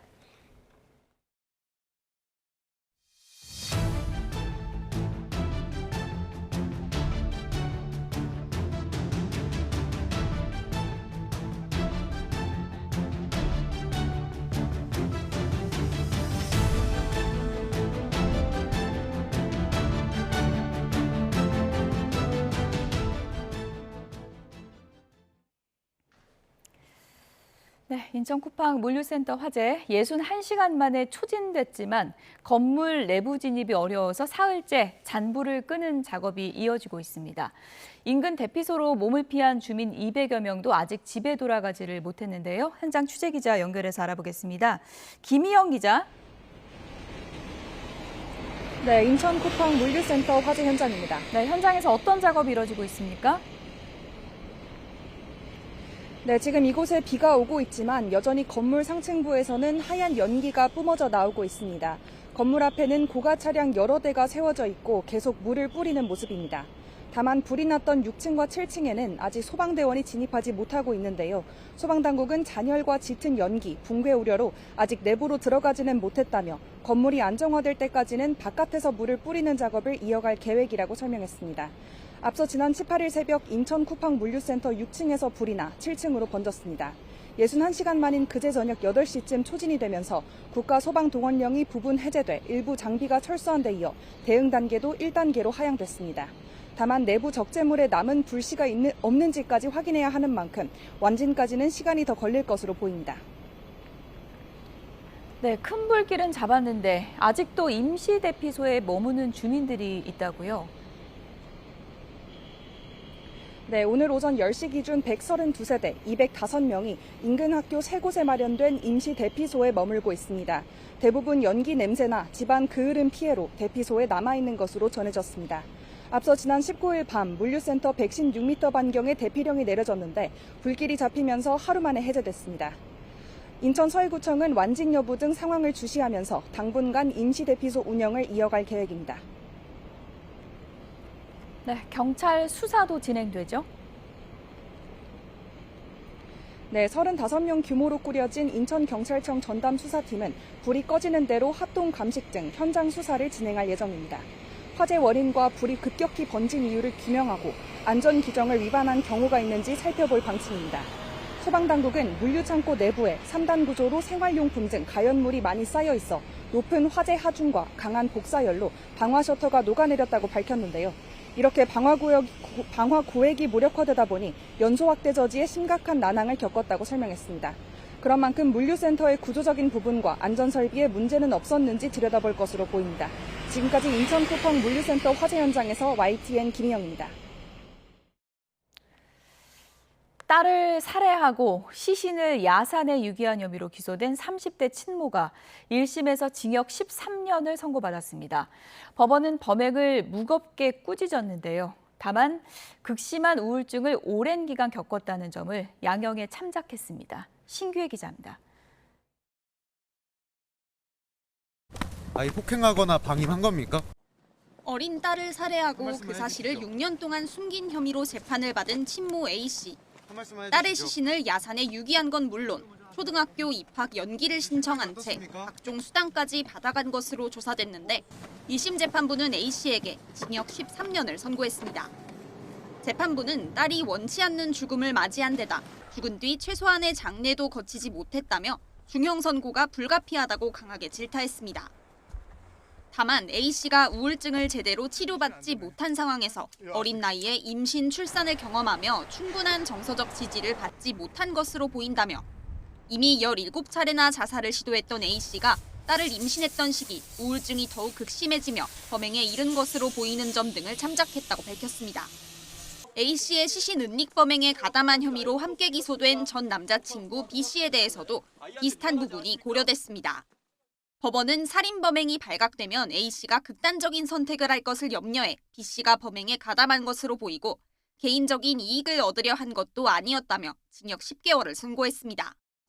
담담한 표정으로 법정에 들어온 두 사람은 내내 고개를 숙인 채로 선고를 들은 뒤 법정을 빠져나갔습니다. 두 사람에게 징역 25년과 징역 7년을 각각 구형했던 검찰은 판결 내용을 바탕으로 항소 여부를 검토할 전망입니다. YTN 신기입니다. 가수 장윤정 씨의 모친인 윤모 씨가 사기 혐의로 검찰에 구속 송치됐습니다. 윤 씨는 지난해 말 투자금 명목으로 수천만 원을 받은 뒤 약속한 수익금을 돌려주지 않아 지인에게 고소를 당한 것으로 확인됐습니다. 경찰은 윤 씨의 휴대전화나 카드 사용 이력 등 생활 반응이 확인되지 않아 행방을 파악하지 못하다가 최근에 소재를 특정해 지난주에 구속영장을 발부받았습니다. 경찰은 윤 씨를 상대로 자세한 범행 경위를 조사한 뒤 사건을 검찰에 넘겼습니다. 자녀 부양 의무를 저버린 부모가 자녀의 재산을 상속받지 못하도록 한 상속권 상실 선고제도, 이른바 구하라법 시행 이후 나온 판결이 처음으로 공개됐습니다. 창원지방법원은 40대 A씨가 과거 혼인관계였던 40대 B씨를 상대로 낸 상속권 상실 청구 소송에서 원고 승소 판결을 내렸습니다. 재판부는 B씨가 A씨와 이혼한 뒤 피상속인인 아들 C씨에 대한 양육 등에 전혀 관여하지 않는 등 부양의 의무를 중대하게 위반했다고 설명했습니다. 어제 새벽 경기 북부와 강원 북부에 시간당 최대 80mm의 극한호우가 예보됐지만 강한 비는 대부분 북한 쪽에 집중됐습니다. 기상청이 장맛비를 제대로 예측하지 못하고 있는데요. 이번 장맛비 왜 이렇게 예측이 어려운지 김민경 기자가 취재했습니다. 서해상에서 길게 발달한 띠 모양의 비구름이 수도권 북부를 지나 북한으로 향합니다. 당초 기상청은 밤사이 정체전선이 다시 활성화하면서 경기 북부와 강원 북부에 시간당 최대 80mm까지 극한호우를 쏟아낼 수 있다고 예보했습니다. 실제 인천 강화 서도면에는 아침 한때 1시간에 57.5mm의 비가 내렸고 3시간 누적 강수량도 90mm를 넘어서며 사흘 만에 다시 호우 긴급재난 문자가 발송됐습니다. 하지만 강한 비는 접경지를 제외하면 대부분 북한 쪽에 집중됐습니다. 새벽에는 북태평양 고기압의 세력이 조금 더 미세하게 확장하면서 비구름대가 서울로부터 약 30km 떨어진 북쪽에 위치하면서 이 강한 강수가 우리나라 경기 북부나 북한 쪽으로 집중되는 경향을 보였습니다. 북쪽 찬 공기가 내려왔지만 북태평양 고기압이 예상보다 강하게 버티면서 비구름이 북쪽으로 밀려난 겁니다. 이렇게 장맛비 예측이 어려운 이유는 비구름 폭이 매우 좁기 때문입니다. 북태평양 고기압과 북쪽 찬 공기의 힘이 조금만 달라져도 비구름은 수십 킬로미터씩 이동하고 비구름이 지난 곳에는 폭우가 쏟아지지만 조금만 벗어나도 비가 거의 내리지 않습니다. 모델의 어떤 사이즈에 포함되지 않은 작은 어떤 요란들이 생기고 또 AI가 그동안의 공부하지 못한 현상들이 나타나기 때문에 기본적으로 예보의 불확실성은 점점 더 커진다고 볼 수가 있습니다. 비구름은 북동쪽으로 빠져나가며 이번 비는 차츰 잦아들겠습니다. 하지만 정체전선은 주말까지 중부지방을 오르내리며 비를 반복해서 뿌리겠고 비가 그친 남부는 폭염이 이어질 전망입니다. 먼 남쪽 해상에서는 태풍의 씨앗인 열대요란이 발생할 가능성이 있어 기압계 변화에 따라 장맛비 양상도 달라질 걸로 보입니다. YTN 김민경입니다. 강원도 영월 주천강에서 불어난 물에 휩쓸려서 실종이 된 40대 남성으로 추정되는 시신이 수색 닷새 만에 발견됐습니다. 강원도 소방본부는 오늘 오전 10시 반쯤 실종 지점으로부터 3.7km 떨어진 영월군 한반도면 신천리 화신교 인근 수풀에서 45살 A씨로 추정되는 시신을 발견했다고 밝혔습니다. 경찰은 소방당국이 시신을 인양하는 대로 정확한 신원을 확인할 방침입니다. 오늘 새벽 충남 아산과 천안 지역에는 2시간 동안 100mm가 넘는 기습 폭우가 쏟아졌습니다. 도로와 주택 곳곳이 침수되면서 차량에 고립된 운전자 등 8명이 구조되기도 했습니다. 피해 현장에 취재기자 나가 있습니다. 오승우 기자. 네, 충남 아산 영인면 수해 현장에 나와 있습니다. 네, 현장 상황 전해주시죠. 네, 이곳은 오늘 새벽 물에 잠겼던 식당입니다. 이 허리까지 물이 잠겼던 흔적들이 고스란히 남아 있는데요. 제 주변을 살펴보면 이 물에 잠겼던 집기류 등이 모두 바깥으로 나와 있고 이 식당 주인은 이 집기류를 씻어내는 모습도 볼 수 있습니다. 또 안쪽을 살펴보면 냉장고와 소파 등도 모두 물에 잠겨서 어지럽게 널브러져 있는 모습도 볼 수 있는데요. 이곳 식당 주인과 주민들은 지난해에도 물에 잠겼고 또 해마다 물에 잠기는 곳이라며 하소연을 하기도 했습니다. 하지만 지자체에서는 어떠한 대응도 없이 제대로 된 대책을 내놓지 않아 매년 피해를 입고 있다며 답답한 심경을 전하기도 했습니다. 오늘 충남 아산에는 시간당 60mm의 기습폭우가 내렸습니다. 이 2시간 동안 집중호우가 집중되면서 하루 강수량이 125mm를 넘어섰습니다. 새벽 3시 반쯤에는 호우 긴급 재난 문자가 발송됐는데요. 침수 피해도 새벽 시간에 모두 집중됐습니다.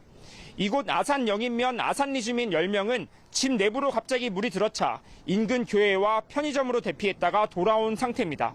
또 아산 인주면에서도 한때 밀두천이 범람 위기에 놓이면서 밀두리와 무원리 주민 등 모두 9명이 인근 행정복지센터로 급히 대피하기도 했습니다. 또 영인면 상성리와 신화리 등 산사태 취약지역 주민 2명도 마을회관으로 대피하는 소동도 벌어졌습니다. 차량 고립도 이어졌습니다. 소방당국은 도로가 물에 잠겨 고립됐던 차량에서 운전자와 동승자 등 8명을 구조하기도 했습니다. 충남 아산에는 주택과 도로 침수, 나무 쓰러짐 등 46건의 피해 신고가 접수됐지만 다친 사람은 없었습니다. 천안 지역에도 성완읍을 중심으로 80mm 안팎의 집중호우가 쏟아져 계량기와 도로가 침수됐습니다. 충남도는 오늘 새벽 4시 반쯤 재난안전대책본부 비상단계를 2단계까지 격상해 대응했는데요. 1시간 10분 만에 1단계로 하향했고 오전 9시부터는 상시 대응 체계를 유지하고 있습니다. 지금까지 충남 아산 영인면 수해 현장에서 YTN 오승훈입니다. 여권에서도 검찰 보안 수사 폐지에 대한 이견이 이어지는 가운데 더불어민주당 지도부가 검사는 수사하지 않는다며 사실상 완전 폐지 방침을 시사했습니다. 국민의힘에선 윤리위원회가 재가동되면서 징계 절차 개시 가능성이 제기됩니다. 취재기자 연결합니다. 임성재 기자. 네, 국회입니다. 네, 오늘 오전 민주당 최고위원회의에서 나온 검찰개혁 관련 발언부터 정리해 주시죠. 민주당 한명도 당대표 직무대행 겸 원내대표는 당의 원칙은 처음부터 한결같았다면서 검사는 수사하지 않는다고 못 박았습니다. 그러면서 이 대원칙엔 당내에 어떤 이견도 없다고 강조했는데요. 들어보겠습니다. 검사가 직접 수사해야만 피해자를 보호할 수 있다는 주장은 지난 검찰의 어두운 과거사를 돌아보면 진실이 아님을 알 수 있습니다. 당 일각에서 피해자 보호를 위해 보안 사건을 일부 남겨놔야 한다는 주장이 제기된 가운데 나온 이 지도부 발언이어서 무게감이 남다릅니다. 어제까지 공청회 형식의 정책의원총회를 연 민주당이 이 검사의 보안 수사를 완전 폐지하되 이 보안 수사 요구권 등을 실질화하는 가닥으로 이 방향을 굳힌 것 아니냐는 분석인데요. 민주당 소속 법사위원들은 오늘 소위를 열고 이 관련 논의를 이어갔습니다. 네, 검찰개혁 문제는 법여권 논객인 유시민 작가의 발언과도 맞물려서 당내 파장을 불러오고 있죠. 이른바 재건축론, 필패론 등을 언급하며 이재명 대통령을 비판해왔던 유시민 작가가 다시 한번 이 대통령을 정조준했습니다. 이 대통령이 수사와 기소의 완전한 분리에 반대하는 입장을 갖고 있기 때문에 검찰개혁이 지체되는 거라고 의심한 건데요. 어떤 비판도 제안도 하지 않으면 어물전은 다 썩는다며 이 썩은 내가 나기 전에 그것을 정화해야 한다는 강경한 발언도 내놨습니다. 이 관련 발언 들어보겠습니다. 이 모든 일은 다 대통령이 기획한 것일 가능성이 많구나. 유이재명 세력의 수장은 이현주나 이런 사람이 아니고 이재명 대통령일 가능성이 높다. 유 작가의 발언과 관련해 당대표 경선에 출마한 김민석 전 총리는 SNS에 정부의 필패를 예언하는 헛 예언들은 이번에도 필패할 거라면서 동지의 언어에 썩은 내라는 단어는 없다고 비판했습니다. 정청래 전 대표는 별다른 반응을 내놓지 않았지만 이번 전대는 심플하다며 검찰개혁 1인 1표 김대중 전 대통령으로부터 이 대통령으로까지의 역사 계승이라고 강조했습니다. 이런 가운데 김민석, 송영길 후보를 중심으로 한 신천지 전대 개입설 논란은 계속되고 있습니다. 김 전 총리는 신천지의 정치 개입 문제점을 지적한 것일 뿐 특정 후보를 겨냥한 게 아니라고 했고요. 송 의원도 연초 통일교 신천지 특검의 무산 배경을 살펴보겠다고 예고한 상태입니다. 반면 정 전 대표와 친청계들은 근거 없는 공세로 당을 모욕하지 말라며 거세게 반발하고 있습니다. 국민의힘도 내부 문제로 시끄러운 상태죠. 오늘 국민의힘 중앙윤리위원회가 열리기 때문입니다. 6.3 지방선거 전후 접수된 안건을 심의하는 건데 징계 절차 개시 여부 등을 논의할 전망이어서 당내 분위기가 어수선합니다. 이로 타겟으로는 야당모 국회부의장 선출 과정에서 다른 당 의원들에게 같은 당 박덕흠 부의장을 낙선시켜야 한다는 전화를 했다는 의혹에 육선 조경태 의원이 거론됩니다. 또 무소속 한동훈 의원의 부산북갑 보궐선거를 도운 진종호 의원 등 친한계들이 징계 대상 우선순위에 올라 있다는 관측도 나옵니다. 징계 전국이 또 시작된 거냐는 우려 속 당 지도부는 원론적인 입장만 밝혔습니다. 윤리위의 개최와 진행 상황에 대해서 지도부가 관여하는 것은 없습니다. 합리적인 결정이 내려지리라고 기대합니다.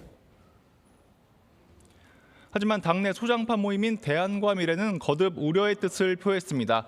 모임 간사인 이성건 의원은 기자들과 만나 윤리위가 통합을 저해하고 분열과 갈등을 조장하는 징계 국면에 입구가 돼서는 안 된다고 강조했습니다. 지금까지 국회에서 YTN 임성재입니다.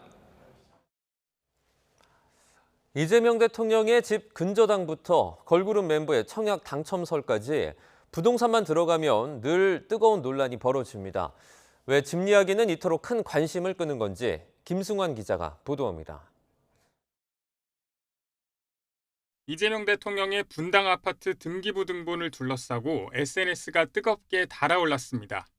이 대통령이 집을 팔면서 17억 원 넘는 근저당권을 설정했다는 보도에 관련 자료를 공유하거나 저마다 해석을 내놓은 겁니다.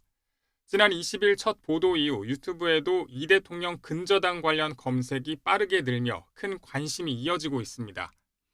일각에선 자연스러운 거래이자 오히려 대통령에게 불리한 조건이라고 평가하지만 강력한 대출 규제 속에 대통령이 사실상 매수자에게 자금을 빌려주는 방식으로 집을 판 게 적절하냐는 문제 제기도 잇따랐습니다. 자연스러운 부동산 업계에서는 뭐 어떤 거래 행위입니다. 예. 예, 어떤 자금이 일시적으로 안 맞았을 때 서로 편을 봐준다 그럴까요? 재건축 때문에 불가피하다는 거 알아도 이거는 좀 바람직하지 않다. 그동안에 썼던 이 방향 기조하고도 맞지 않는다. 최근 인기 걸그룹 멤버가 10억 넘는 시세 차익이 예상되는 서울 방배동 아파트 청약에 당첨됐다는 보도에도 여론은 들썩였습니다. 돈이 많은 연예인이 왜 청약까지 하느냐는 비판이 나오다 상당한 현금을 마련할 수 있어야 도전 가능한 청약제도 자체에 대한 논란으로 번졌습니다. 사안도 당사자도 달랐지만 유명인의 집 논란은 부동산을 둘러싼 과정과 기회가 얼마나 공정한지에 대한 질문으로 이어졌습니다. 우리 사회에서 부동산은 자산과 계층 이동을 좌우하는 기회로 여겨지는 만큼 공정성의 문제로 받아들여진다는 분석입니다. 이런 인식의 배경에는 갈수록 커지는 자산 격차도 있습니다. 최근 부동산 가격 상승으로 부의 쏠림이 심해지고 특히 부동산 자산이 고연령층에 집중되면서 청년층은 소득만으로 자산 형성의 사다리를 오르기 어려운 구조가 됐기 때문입니다. 결국 유명인의 부동산 논란은 갈수록 벌어지는 자산 격차 속에서 집에 투영된 우리 사회의 욕망과 불안을 선명하게 보여주고 있습니다. YTN 김승환입니다. 코스피가 하루가 멀다 하고 급등과 급락을 반복하면서 투자자들의 마음도 널뛰고 있습니다. 한때 코스피를 못 사서 불안했던 마음은 이제는 안 사서 다행이다라는 안도감으로 바뀐 분위기인데요. 화면으로 보시죠. 올해 상반기 국내 증시를 뒤덮은 투자 심리는 이른바 포모였습니다. 코스피가 9,000선을 돌파하며 가파르게 오르고 여기저기서 돈 벌었다는 소리가 들리자 나만 뒤처질 수 있다는 불안감이 팽배했죠. 하지만 한때 만선 돌파를 기대했던 코스피가 고꾸라지자 투자자들의 마음도 달라졌습니다. 오히려 주식 안 사서 다행이다, 안 산 사람이 승자라는 안도감이 확산하는 분위기였는데요. 그래서 포모의 반대말인 놓쳐도 괜찮다는 이른바 조모가 신조어로 등장했습니다.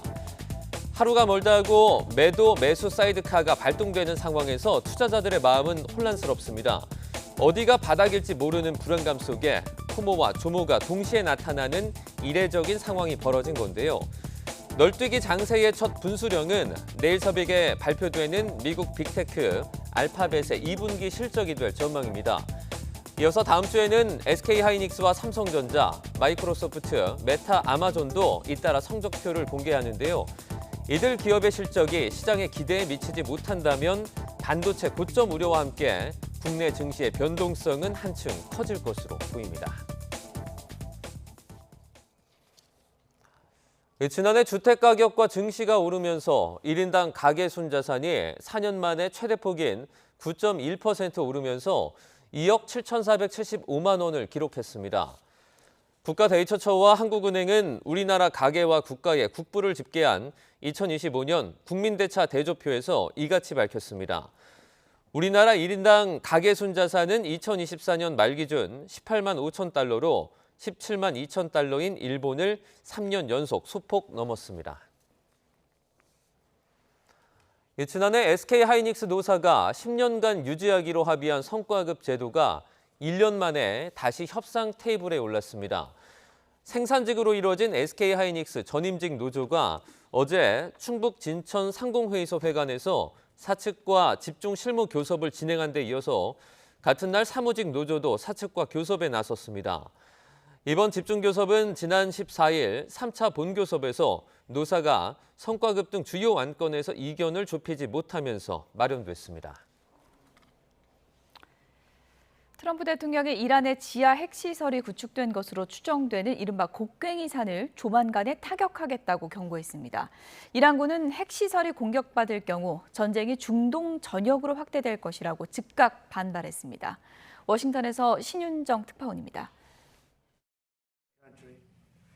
트럼프 미 대통령은 이란의 핵심 핵시설이 위치한 나탄지 인근의 이른바 곡괭이산에 대한 공습을 예고했습니다. 조셉 아운 레바논 대통령과 회담 자리에서 미국은 핵물질 이동을 추적하고 있다며 해당 지역을 조만간 강하게 공격할 거라고 경고했습니다. We follow the material. That's where the action is, and we'll be hitting that area very probably pretty soon. And there's not a thing they can do about it. 지상군 투입이라는 초강수 대신 화강암산 깊숙이 요새화된 지하 핵시설에 대한 정밀 타격을 검토 중인 것으로 보입니다. 트럼프 대통령은 그러면서 지금까지 미국은 점잖게 대응했고 이란은 아직 아무것도 보지 못했다며 공격 수위를 더 높일 수 있음을 경고했습니다. 협상 가능성에 대해서는 이란이 미국이 받아들일 수 있는 조건을 제시하거나 수용하기 전에는 대화하지 않겠다는 뜻을 밝혔습니다. I will tell you, they want to desperately meet, and until they're ready to meet in a meaningful way, we have no interest in even. 이란은 곧바로 핵시설 공격은 영내 전쟁 확대로 간주될 거라며 맞불을 놨습니다. 이란군 최고 합동사령부는 미군이 실제로 핵시설을 공격하면 중동 전역 미국과 동맹국의 모든 이익과 시설을 공격 대상으로 삼겠다고 위협했습니다. 이란 이슬람 혁명 수비대는 이날 쿠웨이트에 있는 주요 전술 레이더 시설들과 시스템을 타격해 무력화했다고 주장했습니다. 이란 내무장관은 파키스탄을 찾아 대화 가능성을 모색하고 있지만 무력 충돌을 멈추는 데 뚜렷한 성과를 내지 못하고 있습니다. 트럼프 대통령은 과거 미국의 주요 전쟁보다 이란 전쟁에서의 미군 희생이 훨씬 적다는 점을 강조하면서 잇따른 미군 사망자 발생으로 고조된 전쟁 반대 여론 달래기에도 나선 모습입니다. 워싱턴에서 YTN 신윤정입니다. 예멘의 친이란 무장 세력 후티 반군이 주요 원유 수송로인 홍해 봉쇄를 위협하면서 유조선들의 회항이 속출하고 있는 상황입니다. 블룸버그 통신 등에 따르면 후티 반군은 사우디에 대한 해상 봉쇄의 일환으로 경고를 발령한 데 따라 최근 24시간 동안 선박 6척이 회항했다고 발표했습니다. 후티 반군이 운영하는 사바 통신은 회항한 선박들이 후티 측 경고를 받고 항로를 바꿨다고 전했습니다. 후티 반군의 홍해 봉쇄 선언이 현실화될 경우 세계 원유 공급망에 심각한 차질이 생긴다는 전망도 나왔습니다. 월스트리트 저널은 해운 분석 업체 클레플러를 인용해서 호르무즈 해협에 이어 홍해와 아라비아해를 잇는 바브엘만데브 해협이 동시에 재기능을 하지 못하면 세계 원유 공급량의 25%가 영향을 받는다고 전했습니다. 바브엘만 내부 해협을 통과하는 상선은 하루 평균 45척 수준으로 후티의 공격이 시작된 2023년 10월 이전에는 하루 72척 정도의 상선이 해협을 통과했습니다.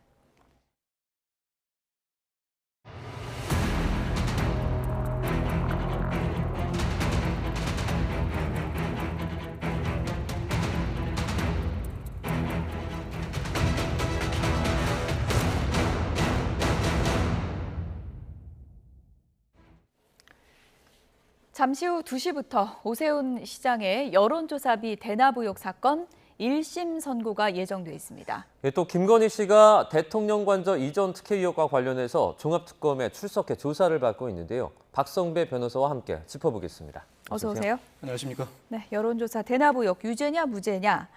쟁점이 어떤 건가요? 핵심 쟁점이? 무엇보다도 여론조사 제공과 관련해서 묵시적 의사 합치가 존재하였는지를 주된 쟁점으로 꼽을 수 있습니다. 예. 오세훈 시장 측은 애초에 의뢰하지도 않았고 최초 전달받은 여론조사가 엉터리라 관계를 끊었다고 주장하고 있지만 특검 측은 강철원 전 서울시 정무부시장을 통해서 명태균 씨 측과 지속적으로 여론조사 내용에 대해서 협의를 했다고 보고 있습니다. 이 사건에서는 또 다른 쟁점도 불거져 있는데 후원자 김한정 씨가 비용을 대납한 정황이 포착돼 있습니다. 이 비용 대납 사실을 오세훈 시장이 인지했다는 판단에 이른다면 묵시적 의사 합치가 존재하지 않는다고 하더라도 정치자금법 위반 유죄가 인정될 가능성을 배제하지 못합니다. 명태균 여론조사 의혹 관련해서 지금 4번째 법원의 판단이거든요. 좀 비교를 해보자면 김건희 씨는 1, 2심 무죄고요. 윤 전 대통령은 1심에서 지금 징역 2년이 선고가 됐는데 각각의 사건들이 좀 어떻게 다릅니까? 무엇보다도 김건희 씨 1, 2심 무죄의 근거는 몇 가지 사실관계로 정리할 수 있습니다. 네. 애초에 명태균으로부터 관련된 여론조사를 제공받을 때 사전에 지시하거나 의뢰하지 않았고 명태균 씨가 일방적으로 미래한국연구소, 즉 여론조사 기관의 홍보를 위해서 여론조사를 제공했다는 논리적 핵심을 근간으로 하고 있습니다. 예. 나아가서 여러 기관의 여론조사 결과를 공표한 만큼 일방적으로 윤 전 대통령 부부가 재산상 이익을 취득했다고 보기 어렵고 김영선 전 의원의 공천에 윤 전 대통령이 힘을 써주었다는 사실도 입증하기 어렵다고 보았습니다. 그 반면에 최근 윤 전 대통령에 대한 정치자금법 위반 사건에서는 1심 재판부가 유죄를 선고했는데 무엇보다도 대전제는 여론조사 내용이 왜곡되었다는 전제를 깔고 있습니다. 여론조사 내용이 왜곡된 만큼 애초에 김건희가 명태균에게 여론조사 내용, 시기, 방식 등을 일임해 두었고 이 사실을 전달받은 윤 전 대통령과 묵시적, 순차적 의사 합치가 있었다고 보았습니다. 이에 따라서 관련된 여론조사를 스스로 집행하고 단행할 명태균 씨가 일일이 윤 전 대통령 부부에게 보고하지 않았을지언정 사전에 묵시적 의사 합치는 존재했다고 판단했습니다. 그 근거로 김건희 씨와 명태균 씨 사이의 대화 내용, 여러 차례 여론조사 결과를 제공한 정황에 비추어 보면 일방적으로 명태균 씨가 홍보만을 위해서 여론조사를 제공하지 않았다는 근거를 들었고 윤 전 대통령 측은 여론조사 결과를 제공받으면서 자신의 정치적 기반을 다지고 명태균 씨는 중앙정계에 진출하겠다는 의사 합치가 존재하였다는 전제하에 유죄 판결을 선고하였습니다. 저렇게 이제 재판부 판단이 유무죄로 이제 엇갈리다 보니까 이번에 과연 어떻게 판단할 것인가 더 주목을 받고 있고 오세훈 시장 같은 경우에는 이제 이 부분이 좀 다르죠. 제3자가 이제 대납을 했다는 의혹이잖아요. 이 부분은 어떻게 판단될 것으로 보입니까? 만약 그 사전에 여론조사 제공과 관련해 묵시적 의사 합치가 존재했다면 유죄 판결 선고를 향하게 될 텐데 예. 그렇지 않다고 하더라도 오세훈 시장은 윤 전 대통령 부부보다는 다소 불리한 상황에 처해 있습니다. 애초에 후원자 김한정 씨가 3,300만 원을 지급한 정황은 포착되어 있는데 네. 오세훈 시장은 자신은 그 사실을 인지하지 못했다고 주장하고 있습니다. 예. 최초에 제공했던 여론조사 결과가 엉터리라 관계를 끊었다고 주장하고 있는 반면에 이 김한정 씨는 자신이 참고하기 위해서 관련된 비용을 제공했다는 취지로 주장하고 있습니다. 만약 김한정 씨의 비용 대납 사실을 오세훈 시장이 인지했다면 이때는 정치자금법 위반 혐의가 유죄로 인정될 가능성이 상당히 높습니다. 애초 윤 전 대통령 사건과 오세훈 시장 사건은 구조가 다릅니다. 윤 전 예. 대통령 사건은 관련된 정치자금을 받은 자가 윤 전 대통령 부부이고 예. 준 자가 명태균 씨입니다. 그렇지만 오세훈 시장 사건은 받은 자가 오세훈 시장이고 준 자가 명태균 씨가 아니라 김한정 씨입니다. 중간에 한 명이 더 있는 거죠. 그렇습니다. 예. 김한정 씨가 정치자금을 주고 오세훈 시장이 정치자금을 받았다는 구조 하에서 기소된 예. 사건이다 보니 김한정 씨의 비용 대납 사실을 오세훈 시장이 알았다는 판단에 기한에 이른다면 유죄가 선고될 가능성을 배제하지 못합니다. 아마 추정컨대는 그럼에도 불구하고 관련된 여러 판결 결과상 오세훈 시장의 무죄 판결 가능성이 더 높긴 합니다만 적어도 김한정 씨의 정치자금법 위반 혐의는 유죄로 인정될 가능성이 상당히 높고 여기서 더 나아가서 오세훈 시장이 사전에 인지했으므로 역시 정치자금법 위반 혐의 유죄로 판결될 가능성을 배제하지는 못합니다. 그러니까 핵심은 여론조사 의뢰를 했느냐, 그 오세훈 시장이 이 부분을 알고 있었느냐 이건데 문제는 이제 증거일 수밖에 없지 않습니까? 그렇습니다. 이제 윤석열 전 대통령 같은 경우에는 이제 대화 내용 같은 것이 이제 공개된 부분도 있는데 오세훈 시장 재판에서는 뭐 드러나는 증거 같은 게 있는 건가요? 명확한 증거는 아직까지 존재하지 않는 것으로 보입니다. 그럼에도 불구하고 재판부가 보유하고 있는 수사 기록상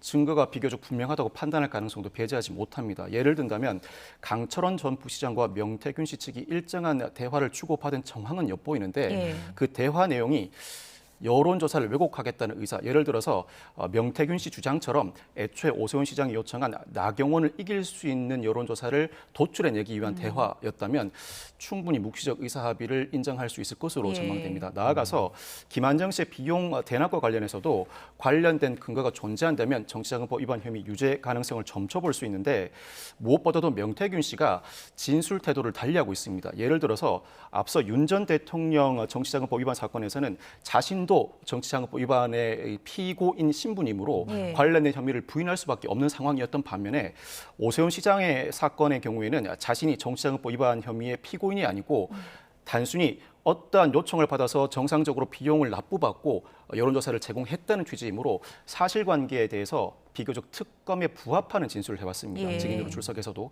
이와 같은 명태균 씨의 진술 신빙성을 재판부가 어떻게 판단할지가 관건으로 보이는데 여타 다른 판결에서는 여러 재판부가 명태균 씨가 자신의 능력을 과시하는 일종의 허풍의 경향이 상당히 강하다고 판시한 만큼 이 사건에서 재판부가 명태균 씨의 진술 신빙성을 어느 정도로 판단할지가 주목됩니다. 조심스럽지만 좀 오늘 그 선고 결과 어떻게 예상하시는지랑 그리고 어느 정도 수준의 판결이 나와야지만 이제 시장직이 이렇게 잃게 될 수 있는지도 좀 설명을 해주시죠. 사실 김한정 씨의 경우에는 정치자금법 위반 혐의가 유죄로 인정될 가능성이 높아 보입니다. 다만 오세훈 시장의 경우에는 무죄 선고 가능성이 더 높지만 윤 전 대통령 부부 사건보다는 유죄 가능성이 더 높습니다. 이는 묵시적 의사합치 외에도 김한정 씨의 비용 대납 사실을 인지하였는지 또 다른 쟁점을 포함하고 있기 때문입니다. 이와 같은 전반적인 무죄 판결을 얻어내기 위해서는 오세훈 시장 측이 지속적으로 주장했던 사안, 명태균 씨로부터 속았다, 즉 엉터리 여론조사를 제공하는 과정에서 자신도 김한정 씨도 속았다는 취지의 주장을 재판부가 받아들여야 합니다. 그렇다면 오세훈 시장뿐만 아니라 김한정 씨를 비롯한 피고인 모두가 정치자금법 위반 혐의에 대해서 무죄 판결을 선고받을 수 있을 것입니다. 관련해서 집행유예 이상 판결을 선고받게 되면 향후 10년간 그리고 벌금 100만 원 이상의 판결을 선고받게 되면 향후 5년간 공직선거법상 공직에 취임하지 못하고 이미 공직에 취임한 자인 경우에는 당연퇴직 판결을 받게 됩니다. 오세훈 시장이 오늘 1심 선고 과정에서 벌금 100만 원 이상을 선고받는다면 당연퇴직 사유에 해당하는데 물론 앞으로 항소심, 상고심을 거쳐서 확정되어야 당연퇴직 효과가 발생하게 됩니다. 그 기간도 좀 상당히 걸리겠죠. 만약에 항소를 한다면 유죄가 나와서. 그렇지가 않습니다. 이 사건이 김건희 특검팀이 기소한 사건입니다. 김건희 특검법에 따라서 633 법칙, 즉 1심은 공소 제기된 때로부터 6개월 이내에 선고하여야 하고 2심과 3심은 전심 판결 선고 시로부터 3개월 이내에 선고하여야 합니다. 그럼 6개월 내에 다 끝나겠네요. 만약에 그런 시나리오가 된다고 해도. 통상적으로 재판부가 이 김건희 특검법에 이 선고 기간을 지키려는 경향이 상당히 강하므로 산술적으로는 내년 1월에 상고심 판단까지 이루어질 가능성이 상당히 높습니다. 이미 5선 서울시장에 당선된 오세훈 시장으로서는 상당한 정치적 부담을 안고 재판에 임하는 상황이고 특히나 1심 판결이 늦어지게 된 나름의 이유도 있습니다. 지난해 12월에 기소가 된 사건이라 사실 6월 중에는 선고가 되었어야 했는데 1심 재판부가 이 사건 지방선거를 앞두고 있으므로 정치적 영향력을 배제하기 위해서 5월 공판기를 진행하지 않다 보니 7월 선고로 미뤄지게 된 것입니다. 즉 특수한 사정이 개입되어 있던 것이고 1심 재판부도 6개월 이내에 선고하려는 의지를 강하게 피력했었고 이 사건은 김건희 특검법이 기소한 사건인 만큼 모든 결론이 내년 1월쯤에는 나올 것으로 전망되는 사안입니다. 네, 특검팀이 뭐 윤석열 전 대통령 일부 유죄 나온 것도 오늘 이제 재판부에 제출을 했다고 하는데 이 선고 결과도 오늘 재판의 이제 근거가 되겠죠, 아무래도. 그 근거가 될 수는 있을 것 같습니다. 앞서 1심과 항소심에 걸쳐서 김건희 이 사건의 경우에 무죄 판결이 선고되었는데 1심과 항소심이 모두 다 사전에 지시하지 않았고 명태균 씨가 자신의 능력을 과시하기 위한 취지에 불과했다는 판단을 했다면 그 판단이 수사 기록상 합당해 보이는 것이 사실입니다. 그럼에도 불구하고 최근 윤 전 대통령의 정치자금법 위반 사건의 유죄 판결이 선고되면서 파장이 이어지고 있는데 같은 자료를 두고도 재판부는 달리 판단할 수 있습니다. 예. 그렇지만 1심, 항소심을 거친 판단 자체라면 그 판단이 더 실체 관계에 부합한다고 볼 가능성이 높은 것은 사실입니다. 그렇지만 특검팀 입장에서는 관련된 유죄 판결이 선고된 이상 오세훈 시장 사건도 상당한 정치적 파장이 예상되는 사건인 만큼 예. 관련 판결문을 제시하면서 유죄 판단이 합당하다는 취지의 의견서를 상당히 상세하게 제출한 것으로 알려지고 있습니다. 재판부가 어떤 취지의 판단을 할지는 알 수 없습니다만 적어도 묵시적 의사 합치는 특검팀이 입증해내기가 상당히 어렵습니다. 그렇지만 비용 대납 부분은 비교적 그보다는 수월하게 입증할 수 있는 사안인데 그럼에도 불구하고 명태균 씨의 진술 신빙성을 재판부가 어떻게 판단할지는 아직까지 예단하기 어렵습니다. 그럼 반대로 오늘 재판 결과가 나중에 윤 전 대통령 어떤 재판이나 선고에도 영향을 미칠 수 있는 건가요? 오늘 재판에서 유죄 판결이 선고된다면 그 판결은 곧바로 윤 전 대통령 부부 사건에 직접 영향을 미치지는 않습니다. 명태균 씨라는 공통 분모를 공유하고 있음에도 불구하고 쟁점이 비교적 다르고 사실관계도 다르다고 평가할 수 있습니다. 그렇지만 그 반대로 오늘 판결에서 무죄 판결이 선고된다면 이는 윤 전 대통령 부부 사건에 영향을 미칠 수 있습니다. 그만큼 명태균 씨가 자신의 능력을 과시하는 과정에서 상당 부분 허위 진술을 하였다는 취지로 무죄 판결이 선고될 가능성이 높다 보니 기존 윤 전 대통령 부부 판결에서도 무죄 판결이 곧바로 이어질 가능성이 높게 점쳐지는 이유입니다. 네, 어쨌든 뭐 명태균 씨 진술이 오락가락했다. 이것은 신빙성이 없다는 게 이제 오세훈 시장 측의 주장이긴 한데 재판부가 어떻게 판단을 내릴지 지켜보도록 하겠습니다. 김건희 씨 얘기를 좀 해보면요. 관저 이전 특혜 의혹 관련해서 오늘 종합특검 출석해서 지금 조사를 받고 있는데 어떤 혐의를 받고 있는 겁니까? 애초에 대통령실 관저 이전 과정에서 종합건설 면허가 없는 업체 21g의 특혜를 받도록 수주 과정에 관여하였다는 취지의 피의자 신문입니다. 즉 직권남용 권리행사 방해 혐의와 더불어서 이 업체 21g 대표 부인과 김건희 씨가 상당히 친분이 두터운 것으로 알려지고 있는데 이 배우자로부터 디올 재킷 등 일정 디올 명품을 제공받는 과정에서 특가법상 알선 수재 혐의로도 피의자 신문을 받게 되었습니다. 무엇보다도 종합건설 면허가 없는 업체 21g의 대통령 이전 관저 공사를 수주해 주었다는 그 사실 자체는 부인할 수 없는 상황이다 보니 김건희 씨가 어느 정도 관여했는지가 주된 쟁점으로 불거질 것으로 보이고 특히 업체 21g 대표 배우자로부터 받은 물품이 그 대가 관계에 있었는지가 입증된다면 직권남용 권리행사 방해 혐의뿐만 아니라 특가법상 알선 수재 혐의도 인정될 수 있는 상황이지만 아직까지 그 결과는 예단하기 어렵습니다. 네, 특검 측은 김건희 씨에게 좀 어떤 부분을 중점적으로 물어볼까요? 사실 직권남용 권리행사 방해는 관련자가 이미 구속 기소된 사실이 존재합니다. 예. 김호진 대통령실 관리비서관이 종합건설 면허가 없는 업체 21g을 선정하는 과정에서 직권남용 권리행사 방해의 죄를 저질렀다는 이유로 구속 기소된 상황이라 김건희 씨가 어느 정도 관여했는지 여부만 입증된다면 김건희 씨도 직권남용 권리행사 방해죄를 적용하는 데 큰 어려움이 없을 것으로 전망됩니다. 나아가서 유병호 전 사무총장도 이 대통령실 관저 이전 의혹과 관련해서 감사를 진행하는 과정에서 부실 감사에 관여했다는 취지로 직권남용 권리행사 방해죄로 역시 구속된 상황입니다. 이 유병호 전 사무총장의 관여에 대통령실에 어떠한 지시가 있었다는 정황이 흘러나오고 있는데 김건희 씨가 그 과정에서 관여했다면 역시 이 부분도 오늘 조사에서 주된 쟁점으로 불거질 것으로 전망됩니다. 사실 김건희 씨는 오늘 조사 과정에서 상당히 궁지에 몰려 있다고 평가할 수 있는데 과다 공사비를 지급하기 위해서 28억 원의 행안부 예산을 전용했다는 혐의로도 대통령실 관계자 2명이 이미 구속된 상황입니다. 사실관계가 어느 정도 확정된 상황에서 김건희 씨가 어느 정도 관여했고 관련된 명품을 제공받는 과정에서 대가 관계가 인정될지를 두고 치열한 질문과 답변이 오고 갈 것으로 전망됩니다. 네, 끝으로 이제 중요한 게 대가 관계 입증인 거잖아요. 이 부분에서는 어떤 게 제일 중요한 부분으로 작용할까요? 현재는 종합특검이 피의자 신문을 진행하고 있는데 네. 애초에 김건희 특검팀이 압수수색 과정에서 디올 자켓 등을 압수수색한 바가 있습니다.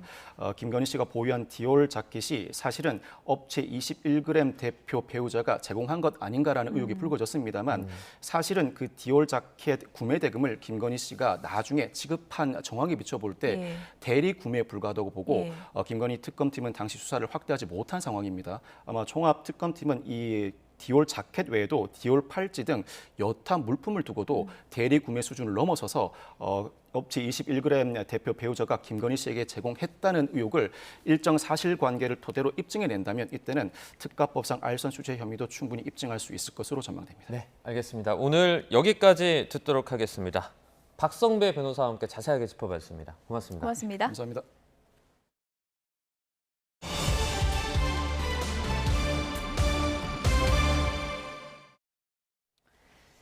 중국 남부와 베트남에서 주로 번식하는 잿빛쇠 찌르레기가 강원도 강릉에서 새끼를 키우는 모습이 포착됐습니다. 국내 번식 기록은 제주도에 이어서 두 번째인데 내륙에서는 처음입니다. 송세혁 기자입니다. 나뭇가지를 입에 문 새 한 마리가 좁은 기와 틈을 들락날락합니다. 몸 길이는 20cm 정도. 몸통은 잿빛이고 검은 날개에는 흰 무늬가 눈에 띕니다. 참새목 찌르레기과 잿빛쇠 찌르레기입니다. 암수는 기와 안쪽에 둥지를 틀었고 얼마 뒤부터는 먹이도 물어옵니다. 자세히 보니 기와 틈 사이로 어린 새의 작은 부리가 모습을 드러냅니다. 다른 새가 다가오자 수컷은 둥지 주변을 지키며 경계합니다. 강릉의 한 건물 지붕에서 새 가족이 처음 발견된 건 지난달 15일. 한 달 가까이 새끼를 키웠고 지난 11일 이후 보이지 않아 둥지를 떠난 것으로 추정됩니다. 평소 보던 찌르레기와는 사뭇 다른 모습이어서 사진을 남겨두고 전문가에게 물어보니까 잿빛 새찌르레기가 맞더라고요. 잿빛 새 찌르레기는 중국 남부와 베트남에서 주로 번식하고 동남아시아와 대만 등에서 겨울을 납니다. 우리나라에서는 봄과 가을, 서남해안 섬을 중심으로 드물게 관찰되다가 6년 전 제주도에서 국내 첫 번식이 확인됐습니다.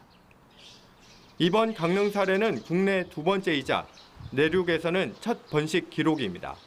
우리나라에서 과거에 번식하지 않던 종이 번식을 새롭게 시작하고 그 분포권이 확대되는 현상은 이런 변화를 파악하는 데 중요한 자료가 될 수 있습니다. 국립생물자원관은 잿빛새 찌르레기의 분포권이 북쪽으로 확장된 것으로 보고 관측 기록을 계속 축적해 기후변화의 영향을 분석하기로 했습니다. YTN 송세혁입니다.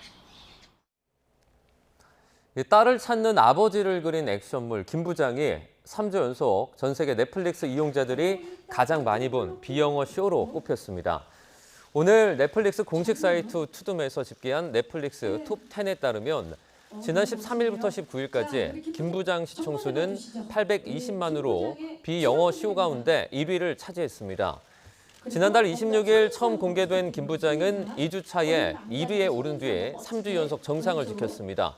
국가별로는 싱가포르, 말레이시아, 카타르, 볼리비아 등 19개국에서 1위에 올랐으며 전 세계 73개국에서 톱10에 들었습니다.